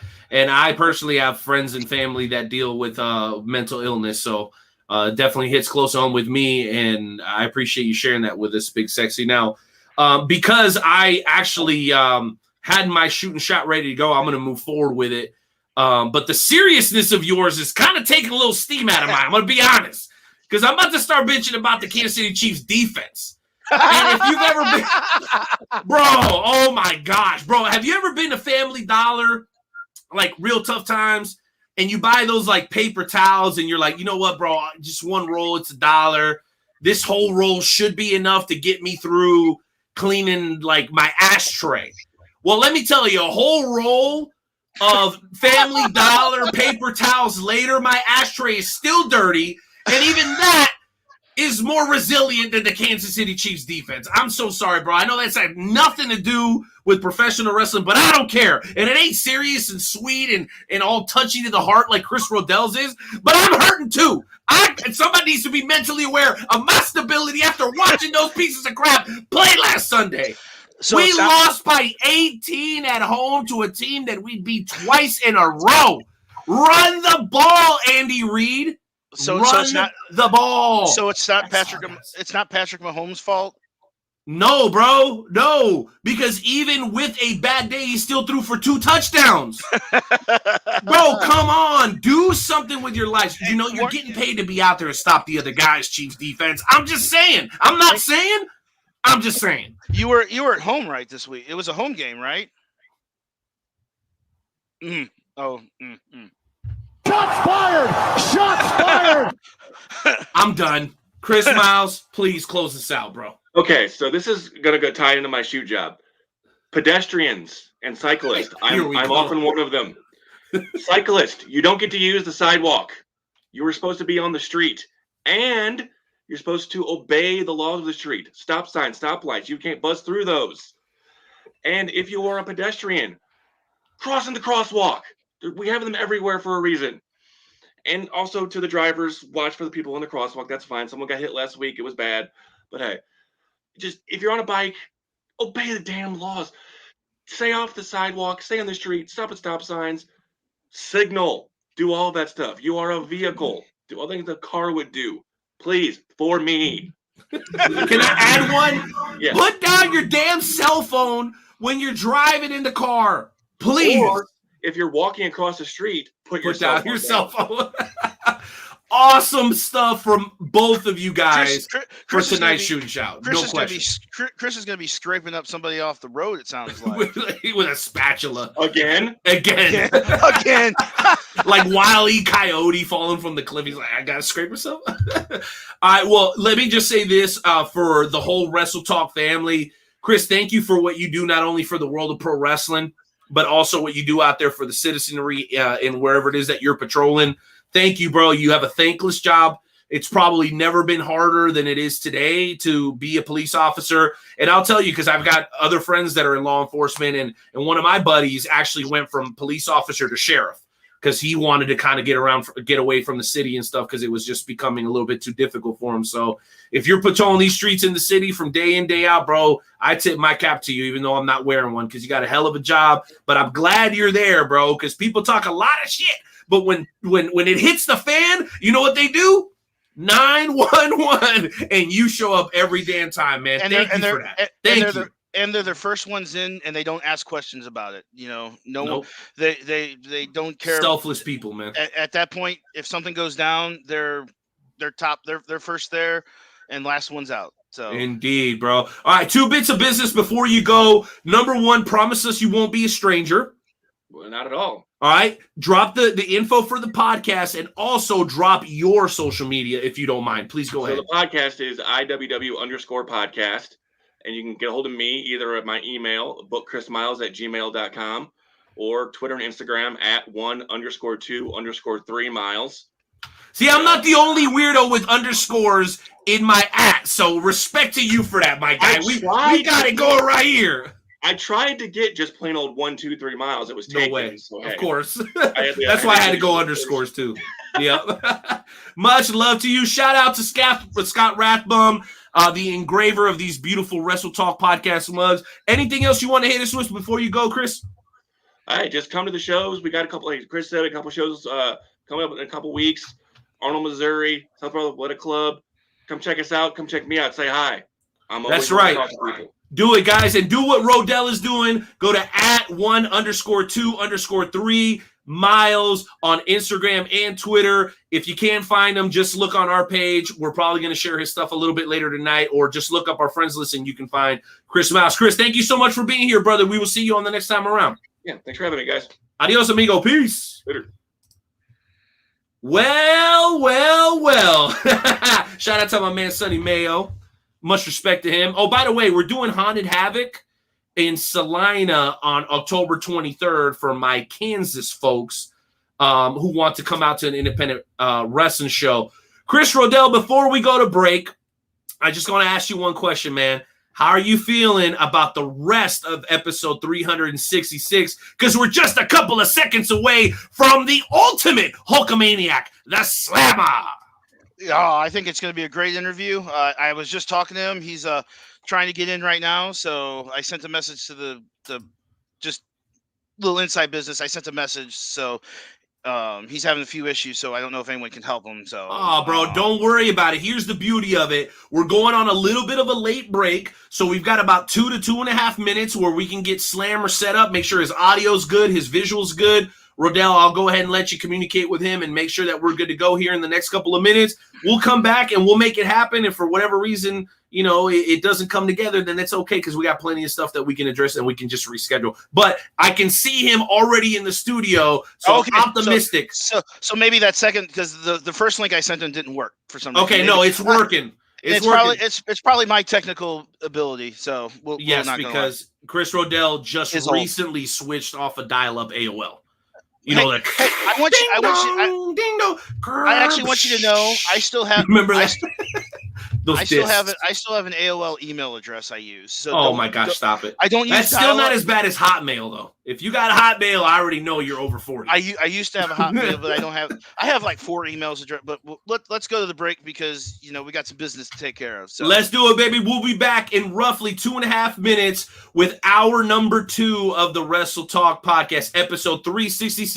During our break, we're gonna hit one of our most loyal friends in the entertainment business. He does hip-hop music. He also is a wrestler in his spare time. Ladies and gentlemen, this is my brother, Vinsanity, with his latest hit off his latest album, The Hottest in Time and Space. This is Heaven's Demons. Remix. Yeah.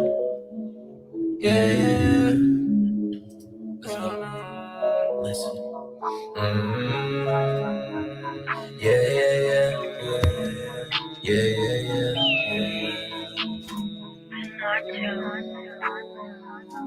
You can shoot all your shots and we still won't come down. We some wolves, we some rods, yeah, they call us out. By all means, we some kings and our table is round. Wanna float to the top, there's a chance we might drown. When the dark touch the ground, we come round. When the dark touch the ground, we come round. When the dark touch the ground, we come round. When the dark touch the ground. Everybody knows that I'm the baddest right now. Everybody knows that I would never back down. Everybody knows that there really is no crown. Even if there was one, they need to sit the fuck down. They need to sit the fuck down. Clowns who really got the crown right now. Sit the fuck down, you clowns. Yes, sir. You can shoot all your shots and we still won't come down. We some wolves, we some rods, yeah, they call us out. By all means, we some kings and our table is round. Wanna float to the top, there's a chance we might drown. When the dark touch the ground, we come round. When the dark touch the ground, we come round. When the dark touch the ground, we come round. When the dark touch the ground. You might think we some guys, but we really just men. We don't walk on the water, we still gotta swim. I just keep it 1,000 while they play pretend. I just keep it 1,000. Yeah. Go so hard that they gotta give props. Team full of stars, now they connecting dots. Not a heartbreaker, I just make hearts drop. And I think that they hate me cause I'm unorthodox. Not in your face, but I'm all in thoughts. Live how I want while you live in a box. Used to bust knocks, now I just get knots. Even though I'm cold-blooded, I'ma always be hot. You can shoot all your shots and we still won't come down. We some wolves, we some rods, yeah, they call us out. By all means, we some kings and our table is round. Wanna float to the top, there's a chance we might drown. When the dark touch the ground, we come round. When the dark touch the ground, we come round. When the dark touch the ground.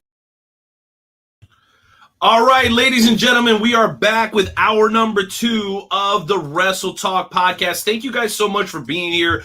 Crazy amounts of interaction in the first hour, not only from our Facebook, also YouTube, Instagram, and Twitter feeds, YouTube feeds, I should say. So thank you guys so much for being here. Myself and Big Sexy Chris Roedel have been having a fantastic time. And before I bring him back on, let me remind you that none of this would be possible without all of you, the members of the Wrestle Talk family, and of course, our wonderful sponsors, including Everything Combat, Kincaid Arcade, Esports Bar KC, Interstate 70 Sports Media, Royal Mills Transportation, Painter's Dream Productions, Rathbun Engraving, and of course, the world's premier fantasy wrestling promotion, the FWWC. Before we bring on our next guest, let me bring back on my co-host for the evening, my partner in crime, the Batman to my Robin. Big Sexy Chris Roedel, how you feeling? I'm worn out. It's been a great show. I mean, I tell you, this has been a lot of fun. We've had some great conversation. Dude, we absolutely have it. I'll tell you what, bro. The action is going to continue here on the Wrestle Talk podcast. Before we go to the guests, big things. Before we go to the guests, show those people that Rathbun engraving glass. Oh, one more time, of course. Yeah, we gotta show that. Yeah. So again, guys, $20 for the mug. It gets you the mug with the logo and your name engraved on it, plus shipping. So basically, for just under $30, you get you a mug that's going to last you a lifetime. It lasts a lot longer than a T-shirt. Trust me, I know. I got a lot of T-shirts, especially black ones. This one will last you a lifetime, man. It is a bar quality mug. None of that stuff from Walmart. This is legit. So yeah, this is courtesy of our friends over at Rathbun Engraving. And it makes the beer taste 18% better. It's gone up from 17.5%. Did it go up? I would say so. Hey, I'm not mad about that. So yeah, guaranteed to make your drink taste 18% better, according to Chris Big Sexy Roedel. Well, guess what, bro? The fun is just getting started with our second featured guest. Roedel, I got a little bit of music I want to cue up before we bring him on. But, bro, do me a favor and drop a world-class introduction for our upcoming guest. All right, ladies and gentlemen, our second guest here on the podcast tonight is the ultimate Hulkamaniac. He is the PopCon champion. He has wrestled for CCW, MMWA, and this Saturday in Macon, Missouri at the Macon County Fairgrounds at the Youth Center, he's going to be with New Breed Wrestling. Ladies and gentlemen, the ultimate Hulkamaniac Slammer! And here we go, ladies and gentlemen. Let's go ahead and bring him on. I am a real American. Fight for the rights of every man. I am a real American. Fight for what's right. Fight for your life.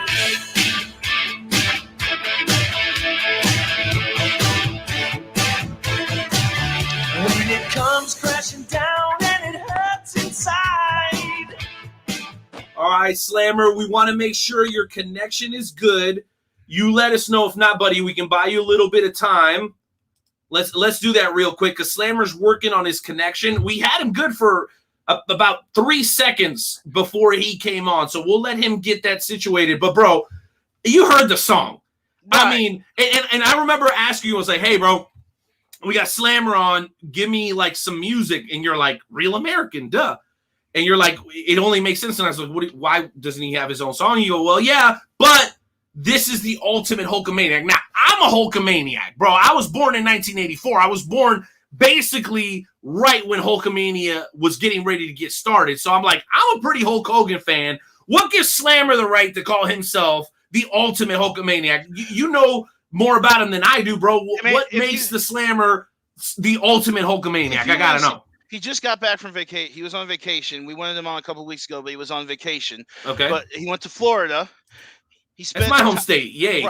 He spent time at the Hulk Hogan surf shop, restaurant type thing. So many pictures in front of the Hulk statue. He's got a picture on his Twitter feed with Hulk Hogan. I don't know when it was exactly from.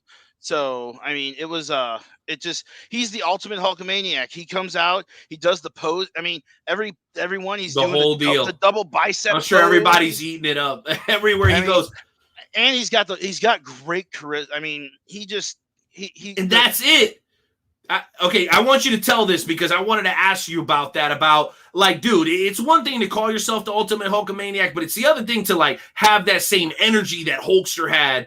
You know, even through the NWO era, dude, it was hard to not want to watch what Hulk Hogan was doing at the time. So Slammer better have some of that. Right. I mean, the first time I saw him, and I knew I liked him immediately. He was a super nice, super chill guy. You know, he came in, was really respectful. It was an MMWA show I did, and it was in Imperial. He wrestled Cayman, and shout out to Cayman, also former guest of the show. Right. Super chill, just awesome. Came out, great crowd energy. Crowd loved him. So I just, you know, he's awesome. So okay, hold on a second, and I'm starting to get heat now. Somebody must have finished washing the dishes and decided to jump on here and start talking trash. Yes, Slammer is awesome, but what is this? Hogan over Austin? Bro, I'm not even trying to hear that argument. Get out of here. I mean, it's two different eras. I mean, it's two different. You can't judge what Hogan did in the 80s to what Austin did in the Attitude Era. You can. Because really? Hulk Hogan rode a wave with the other greatest wrestlers of all time, and Stone Cold Steve Austin dug the WWE out of its grave.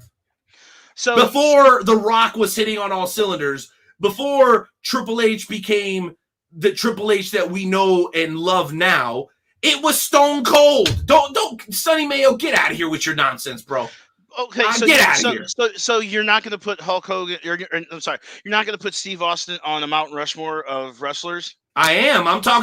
He's talking about Hogan is better than Austin. Wait, so you think Austin's better than Hogan? By a mile. Are you kidding me? What are you smoking over there? Dude, are you not paying attention? Dude, Austin. Okay, anyway. We got Slammer. We're going to ask him about this. Hopefully he doesn't get upset with me. He also said that Hogan was better than Cena. I probably agree with that. Yeah, I would agree with that too. Yeah, we're not talking longevity. In the peak of peaks, right? When like 4 or 5 million people were watching wrestling, it was Austin on the pinnacle of that mountain. But so was Hulk Hogan wasn't getting people to watch 4 to 5 to 6 million people on a Monday night in the 80s. It wasn't happening. There was no Monday night. Exactly. There was no Monday night. So there's no guarantee that he would have done it. There's no guarantee. Hogan was packing arenas for years. He packed the Silverdome with a lot of help from Andre the Giant and Randy Savage. The best wrestlers in history were there, in my opinion. Dude, The Rock wasn't big yet. Triple H wasn't big yet. It was Austin who elevated all those guys up. I don't know. We're going to have this talk later. We will. Okay, but I think we got Slammer back. But anyway, you guys know I'm just talking trash. Hogan's the GOAT. I mean, obviously, right? Him or Shawn Michaels. I mean, I don't know. One of the two. But anyway, I believe we have Slammer back. And don't worry, guys. We're going to have plenty of time with him, at least 20 minutes, so don't feel bad. Let's go ahead and bring him on. And it would be disrespectful if we didn't actually have the music going. So, Chris, fire up that introduction one more time, baby. Oh, ladies and gentlemen, please welcome the Midwest PopCon champion, the ultimate Hulkamaniac, Slammer. Here we go, ladies and gentlemen. Hit it. Oh, look at it. He's got the pose. Oh, dude, that man looks like he's chiseled from granite. I absolutely love it, and you guys can hear it low-key in the background. Hulk Hogan, everyone's favorite, whether you love him or you love to hate him, baby.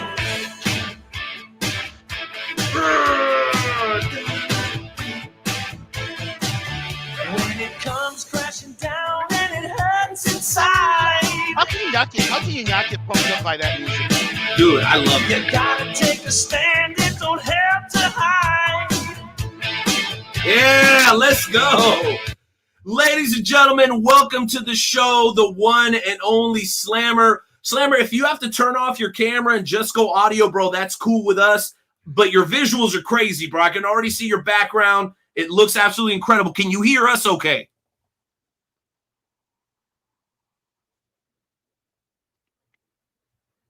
Looks like we got a frozen screen for Slammer. We can see him okay. You guys are breaking up, but I can hear you okay. It's a lot better than the last go-around we tried. Hey, I can hear you just fine, buddy. Just stay in one spot. I think we'll be fine. Looks like there's going to be a little delay. A little bit, but oh my gosh, look at the stuff in the background, bro. I can see. He said It's like walls and walls of action figures. I've never seen anything like that. He said he was coming to him from his gym, so. Oh, we're inside the house of Slammer. I dig that. All right, looks like he's propping up his phone. Slammer, can you hear us, buddy?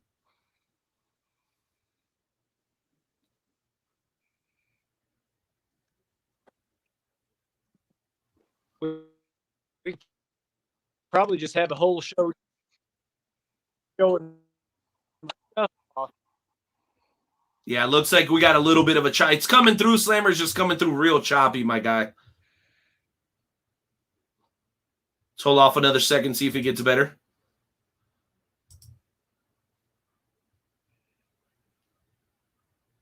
But inside. Oh, it's really wanting to come in, isn't it, Roedel? Just almost. Yeah, I know. It's like teasing us. Yeah, it is. Like I can hear like a word and then another word.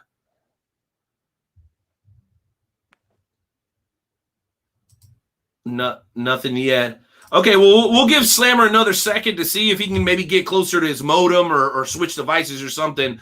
But I'll tell you what, bro. I see the argument in the chat. People are going nuts talking about it. Here we goes another person. That's all bro, our boy, your boy, Aaron Wallace, talking about Hulkamania. I mean, we're all absolutely huge fans. And then you got Sonny Mayo going on and on about Hogan being better than every single other person in the world. No, well, Hogan being better than every other single person. Sonny seems like he worships at the altar of Hulk Hogan. He does. He loves him some Hogan. Here's what's crazy, man. So here's my Hulk Hogan story. I took my son to a Monday Night Raw about 4, maybe 5 years ago, right at the peak of the Daniel Bryan run. This was also when Brock Lesnar and Undertaker were feuding. And, dude, they had a brawl in Kansas City that, if you go back to that time, that was one of the biggest things that happened all year. I remember. It might have even been the moment of the year. I remember that because they had police, they had the wrestlers out there, the security and guard. Some of my friends in the business here locally were part of the security staff that helped break them apart. I believe Jeremy Wyatt was a part of it. I believe Iceman was also there. Several people. So it was like, yeah. You always like when they come to Kansas City because you always know the security guys are going to be people that you kind of know. So. And St. Louis, same deal. Right, there. St. Louis, yeah. Even in Iowa, some of the guys from here end up making the drive and going up there. But anyway, so I take my son. He's probably about 7 at the time, still relatively young, maybe 8. Bro, we make it through the whole show, and right at the end, like the dark match time, right? Mm-hmm. Bro, Hogan comes out and does the thing with Daniel Bryan. And they're doing the whole, the Hulk Hogan with the ear and the muscles and the songs playing. And him and Daniel Bryan are doing it together. It's like this amazing moment. And I look over at my son. I'm like, dude, you just witnessed Muhammad Ali in the ring with like LeBron James. Like you just saw something historic. And dude, I look over and my man's like, I'm like, Damien. He's I push him a third time. You're probably going crazy thinking this is the best thing I've ever seen. Oh my gosh, I would have loved, like, as a kid to get an opportunity to see something like that. My man's like, I'm like, and so I push him for the third time, and he starts getting mad. He's like, leave me alone. I'm like, man. So I bust out my phone. I'm recording it. So I'm trying to show it to him on the way home. He doesn't care. He's like, I'm done. Dude, the shows are long. You get there and you stand in line at 5 o'clock and it doesn't end till after 10. I mean, that is a long time to be in those uncomfortable ass chairs. That's why they always, that's why they always try to send you home with something that you can, with like some kind of a special segment. I mean, how many times have we seen videos of Raw after the show with like weird matches or, whenever they tried to get the Undertaker to do the Spinaroonie. I don't know if you remember seeing I do.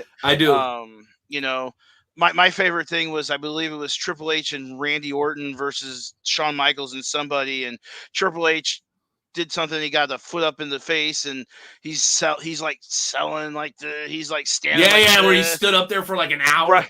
And Shawn Michaels is in the background going,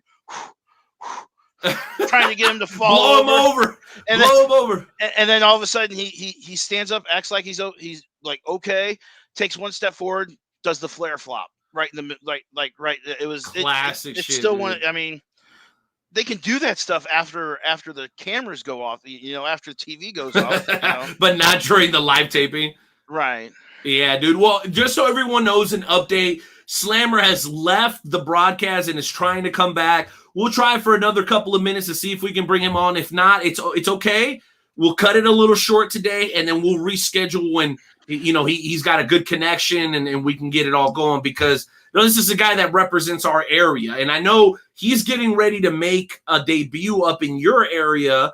I know he's been working CCW. I know he's been working New Breed, which, as a matter of fact, I believe that's where he won that PopCon championship from our boy Kurt Gannon, who had it for like 2-3 years. I was going to say Kurt Gannon was the first PopCon champion, if I remember Twitter stuff right. He was, bro, and he had it for the longest time. So let's go ahead and try Slammer one more time. Guys, again, you know how we do. If it doesn't work out, this is technology. We'll just reschedule it when we can guarantee a better connection. So don't trip. We're doing this live, so. Yeah. We don't do that pre-recorded nonsense. We keeps it 100 around here, right, Roedel? 100. Right.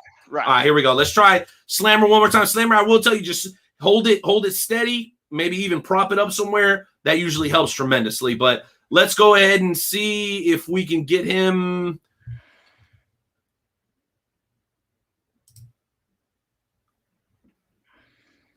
And unfortunately, it looks like we got a frozen screen again, guys. Jeez Louise.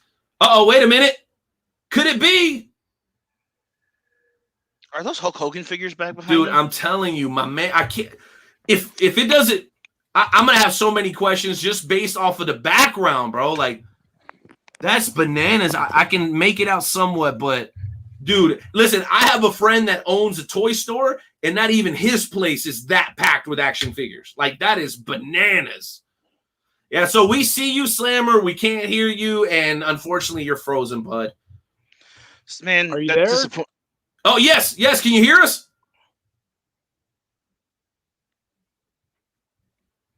It's freezing up. Yeah, don't worry about cutting the video feed. As long as you can get audio, that's okay too. If we can do audio only, that's not a problem on your end. As long as we can hear you.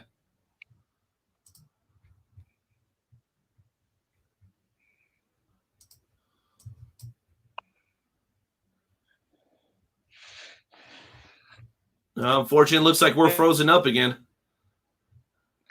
I don't know if it's on our maybe it's StreamYard. I don't know. Who knows with technology? I have an AOL address. And yet, I believe you still have an active Hotmail account too. No, but Christopher Miles sent me a message after that. He was mad that you said that you put down Hotmail. So he has a Hotmail. Hey, I didn't put down Hotmail. All I said is basically, if you got a Hotmail, I'm just guaranteeing you're about 40 years old. That's all I said. I didn't say it was a bad thing. Money Mayo just said that Slammer has the Maestro internet connection. He does, bro. Listen, I can't force everybody to jump on an Ethernet connection, but if you can, Maestro, get the damn Ethernet connection. And at least Roedel put some effort into his background. He put another Chris on the show, Chris Kringle. Right. I don't think Chris Miles was happy that you already had Santa Claus up on your wall. I don't think he was very happy about it. I was just doing that because I wanted something behind me instead of having the blank wall, and that's the only thing I could find at this point in time. I also got on the other side. I got a Blues Stanley Cup pencil drawing that my brother got me for Christmas one year. It was hand drawn and it's awesome, and I've always wanted to put it up, so I decided I'm put it up right there, and it's right above my desk for work. So I get to see that every day. Well, you know what you might get to see. By the way, the Wrestle Talk podcast, for those who don't know, we were in a bit of controversy earlier this week over on the interwebs, thanks to our boy Aaron Wallace. So do you want to break it down to everybody? Chris Roedel, what happened with Aaron Wallace and the challenge he issued to our friend Travis Cook? Well, he has issued a challenge to a debate with Travis Cook prior to SICW. I believe it's called Spooktacular. What it's their big show that they're having. They're bringing in a whole bunch. They're bringing in Haku. They're bringing in the Jimmy Hart and Jerry Lawler. the professionals are going to take on the Rock and Roll Express, so it's going to be a great. But apparently, Aaron wants to debate Travis Cook. Now, I have personal experience with Travis Cook from wrestling. He used to be in Dynamo Pro Wrestling, was manager of the Black Hand Warriors and Jake Durden for a little bit. Man can talk. He's a master of the mic. The America's Evil Genius, I believe he used to have a podcast. So, bro, and he plays the heel both in and out of wrestling. I'll just leave it at that. Right. And he does it very well. I'm incredibly entertained, but I'm also the guy who enjoys David Chappelle.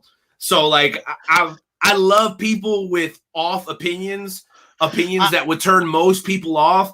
I love it, bro. And let me tell you why. Growing up how I grew up in a Mexican family, we're very traditional, right? Right. So everything's about faith and family. Everything's faith and family. So if you have any, like even coloring your hair or, a weird haircut, like you get chastised big time around my family back in the day for just doing anything out of the norm, right? And it was especially taboo to have conversations about things that generally everybody agreed on. And so since I was little, I've always been wildly entertained by people that have crazy perspectives. That's why I love like Richard Pryor growing up. That's why I love rap music growing up. That's why I love, controversy. Rap music, the devil. Yeah. Like we talked about, we established that earlier, didn't we? But anyway, so I always find it incredibly entertaining to hear different perspectives, even if I 100% disagree with them, because isn't that the beauty of the little flag that we wave around, bro? Isn't that what it's really ultimately all about, Roedel? It's all freedom of speech. I mean, melting pot, baby. The First Amendment gives us the right to freedom of speech. You don't necessarily have to like it. You don't necessarily have to agree with it, but you have the right to say it. I also have the right to not like it. Or disagree with it. Hell yeah. I have also the right to say what I want to back in rebuttal for it. So maybe me and Travis don't come from the same political spectrum. Don't matter. That don't mean you guys can't be colleagues and friends. It doesn't matter, but bro. I mean, I haven't worked with him in a while.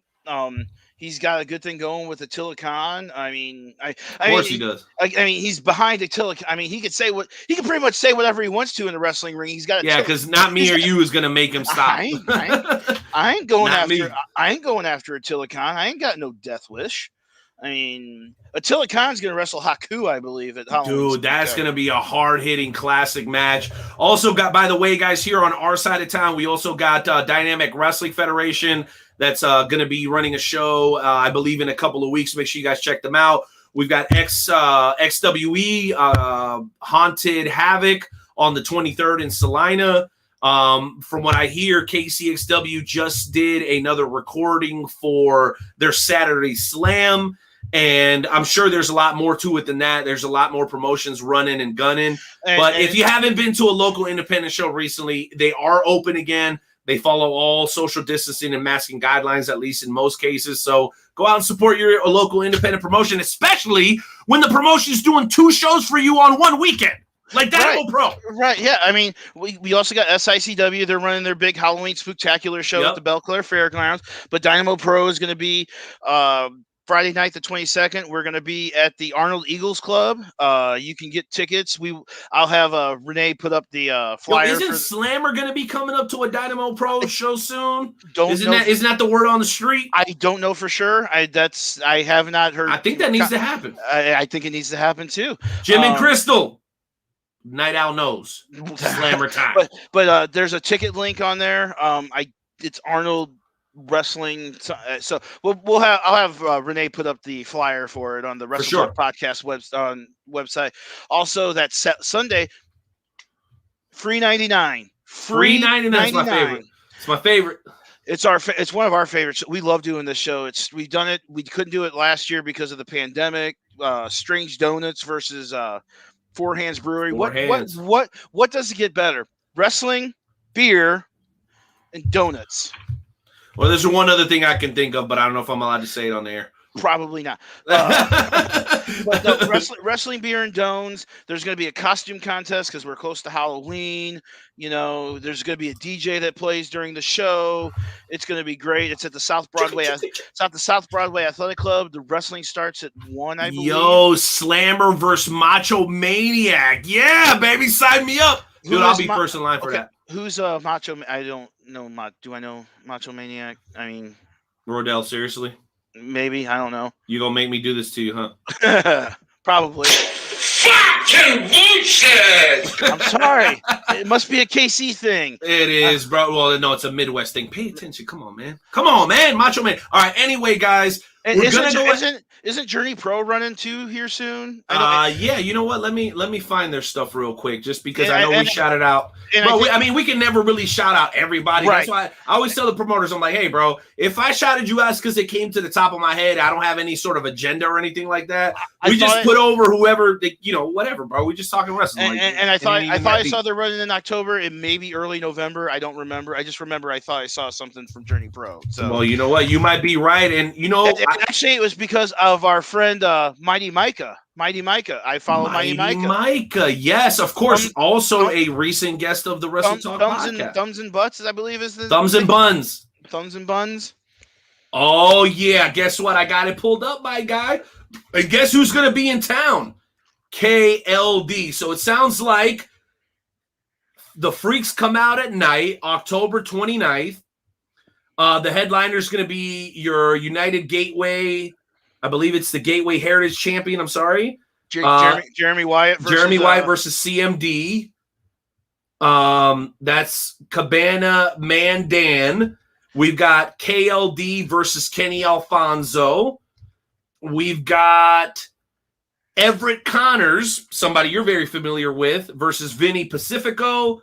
And more information on the Freaks Come Out at Night, October 29th, available for you guys over at JourneyProKC.com. I will say that I absolutely love Journey Pro's names that they pick. They pick all these great names. Oh, and the posters are ill too. I mean, the Freaks Come Out at Night, and they've done, the 73 week, 53 weeks later or something, or their first show back when they first came back. Yeah, they're very creative. Shout out to Walter. Shout out to DJ. Shout out to all the boys over there killing it, both on the Missouri and the Kansas side. You know what, Roedel? We weren't able to get Slammer on, bro. I'm gonna let you talk to him and re-coordinate. We just gotta get the internet connection thing sorted out. But we're gonna have him back on in a couple of weeks. We'll redo it and make sure that we get the appropriate amount of time. Today we got just little tiny sort of miniature snippets of Slammer. And now we're gonna ask him. We're gonna ask him about the wall in his gym, bro. Yeah, dude, that alone blew your mind. Helped inspire like 3 or 4 different questions that I wanted to ask him, because I collect action figures myself. Now, obviously, my collection isn't anywhere near as extensive, but I'm always curious to know why guys collect what they collect. So, with that said, bro, let's go ahead and sign off a little bit early tonight. It's been a fantastic show. Again, sorry to disappoint guys about Slammer. We do this live.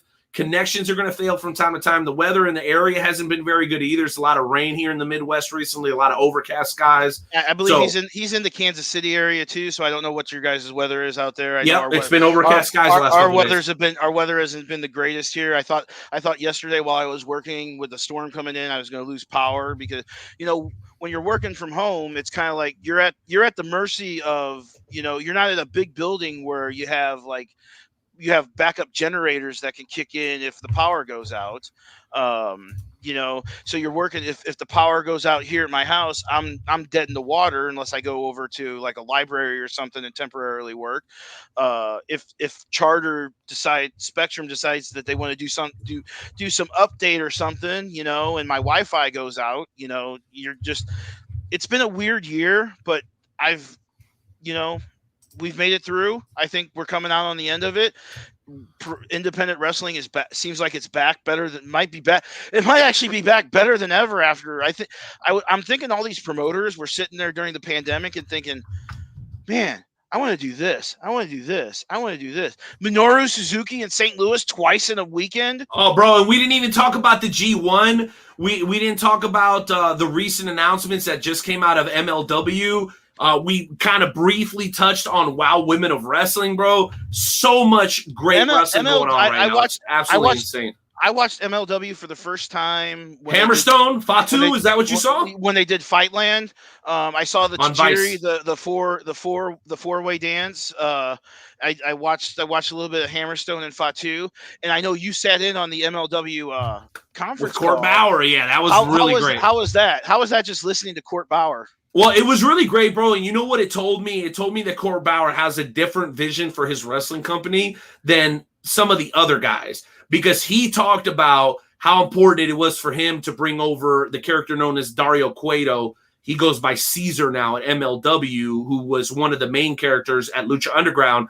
And then he talked about how important the Latin American market is for him, not just Mexico, but also El Salvador, Honduras, Peru, Brazil, Argentina. The list went on. And I'm like, Court Bauer is really going to be attacking this thing from a different perspective, vis-a-vis WCW when they started bringing in the cruiserweights, the luchas, and those kind of guys. So they've got a completely different vision. Because those cruiserweights are different than what you see with Hammerstone and Fatu. Hammerstone and Fatu were like Hosses, baby. It's a hoss match. Hammerstone kind of reminds me of another one that kind of reminds you of an old school Hulk Hogan. You know what I mean? So, I mean, Sonny, good to see you too. Even though you're a Kansas City Chiefs fan, I know you're struggling. So, it's not like you got a football team to cheer for. So why does it matter if we're Kansas City Chiefs fans? Not yet. Speaking of, I know we got a few minutes. I know this isn't wrestling. What's your take on the John Gruden stuff? I think John Gruden was an absolute asshole and a piece of crap for all the stuff that he said. I think that in the privacy of a conversation with another professional, another official, those are definitely things just from a work perspective that should never come out of a professional's mouth. But even on a personal level, like, bro, why you gotta be hateful? Listen, I got my own views on homosexuality. I got my own views on a lot of different topics, bro. But to bring that to the workplace from a place of malice and hate the way that he did is something I will never understand.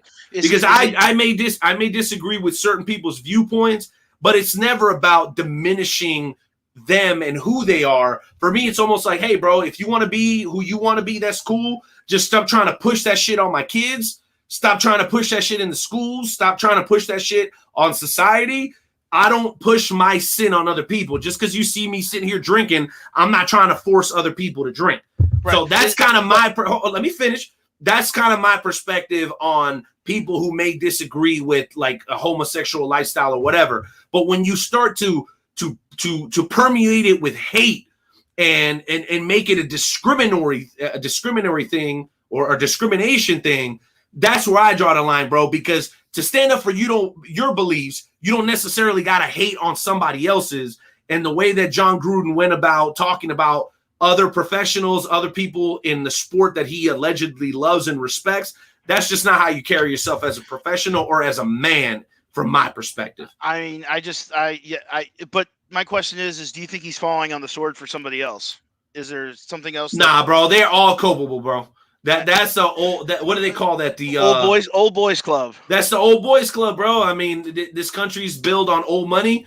The NFL comes from old money. We all know that, and that's the reason why St. Louis thinks that they got screwed over with the whole Rams thing moving to Los Angeles. That it was pretty much a 5 years before that. It was well known that Stan Kroenke wanted to move the team to LA, so it's and Jerry Jones and the Daniel Snyders of the world made that happen. So Lamar Hunt, I believe, was the only person that voted to keep the Rams in St. Louis. So, well, yeah, because the rivalry that we had with the Rams, even though we were in different conferences, always felt big, like KUMU, right? It always felt like that, and then it got kind of taken away. But anyway, yeah, as far as John Gruden goes, I don't think there's any room for professionals to be talking like that in the workplace, nor do I believe, even if you've got a strong opinion about someone racially or sexually, it should always be for the sake of defending your viewpoint instead of attacking someone else's,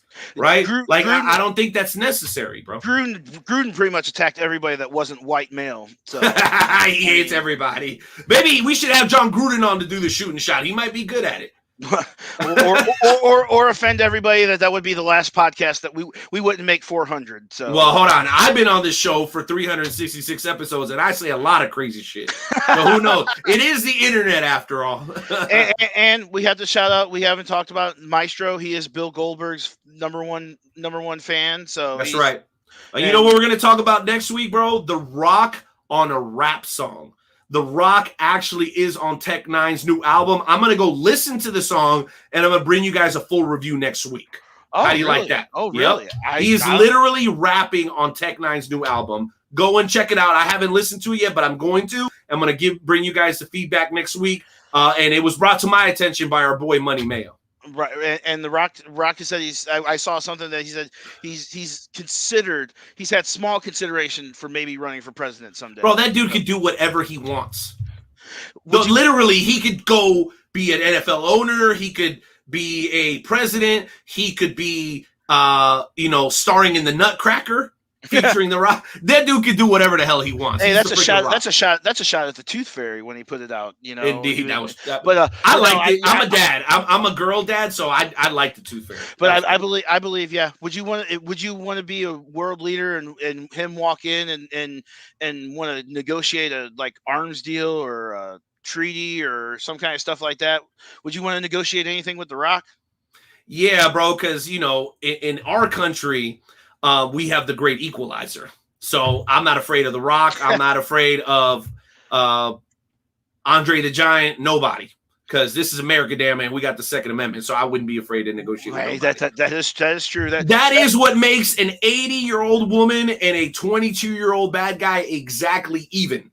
And I don't know how we got into this conversation, but there's one thing that it puts them on the exact same level, and that is the right to self-defense, which is provided to us by the second, the beautiful Second Amendment. Hey, you can't fault that. That's why we live in the greatest. That's why we do the national anthem every time. Every single time, baby. And one of these days, Carl Lewis is going to make it up to us. He's going to get it right. Well, guess what, bro? I got something special that I'm going to play us out with. This is a former guest of the show, a former employee of NXT. Now he's working for Disney, and I'm in the process of trying to get him back on the show. Ooh, ladies and gentlemen. Oh, yeah.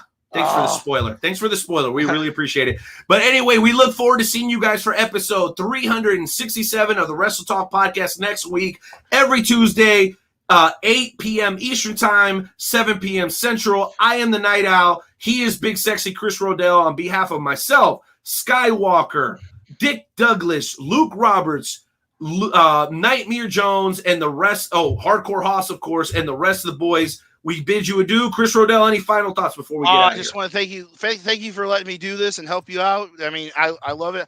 We'll like I said, we'll get Slammer rescheduled hopefully in the next few weeks. So let's play us out, Josiah. Let's go, baby. One of his original and early songs remixing the Gorillas of Destiny theme, ladies and gentlemen. Former guest and longtime member of the Wrestle Talk family, the one and only Josiah Williams. Good night.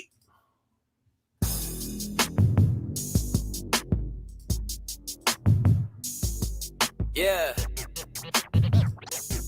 J. Will. Ha. Yeah.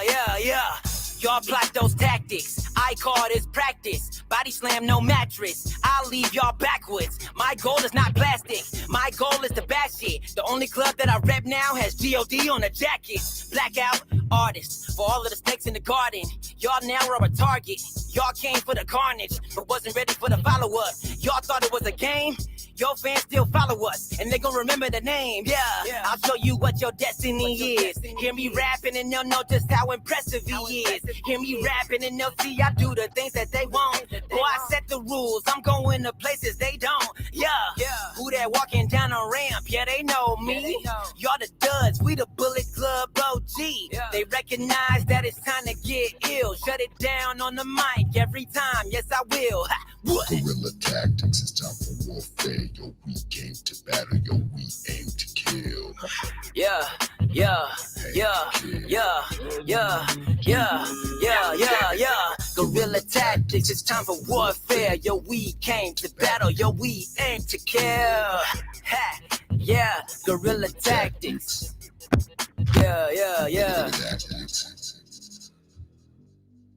Yeah.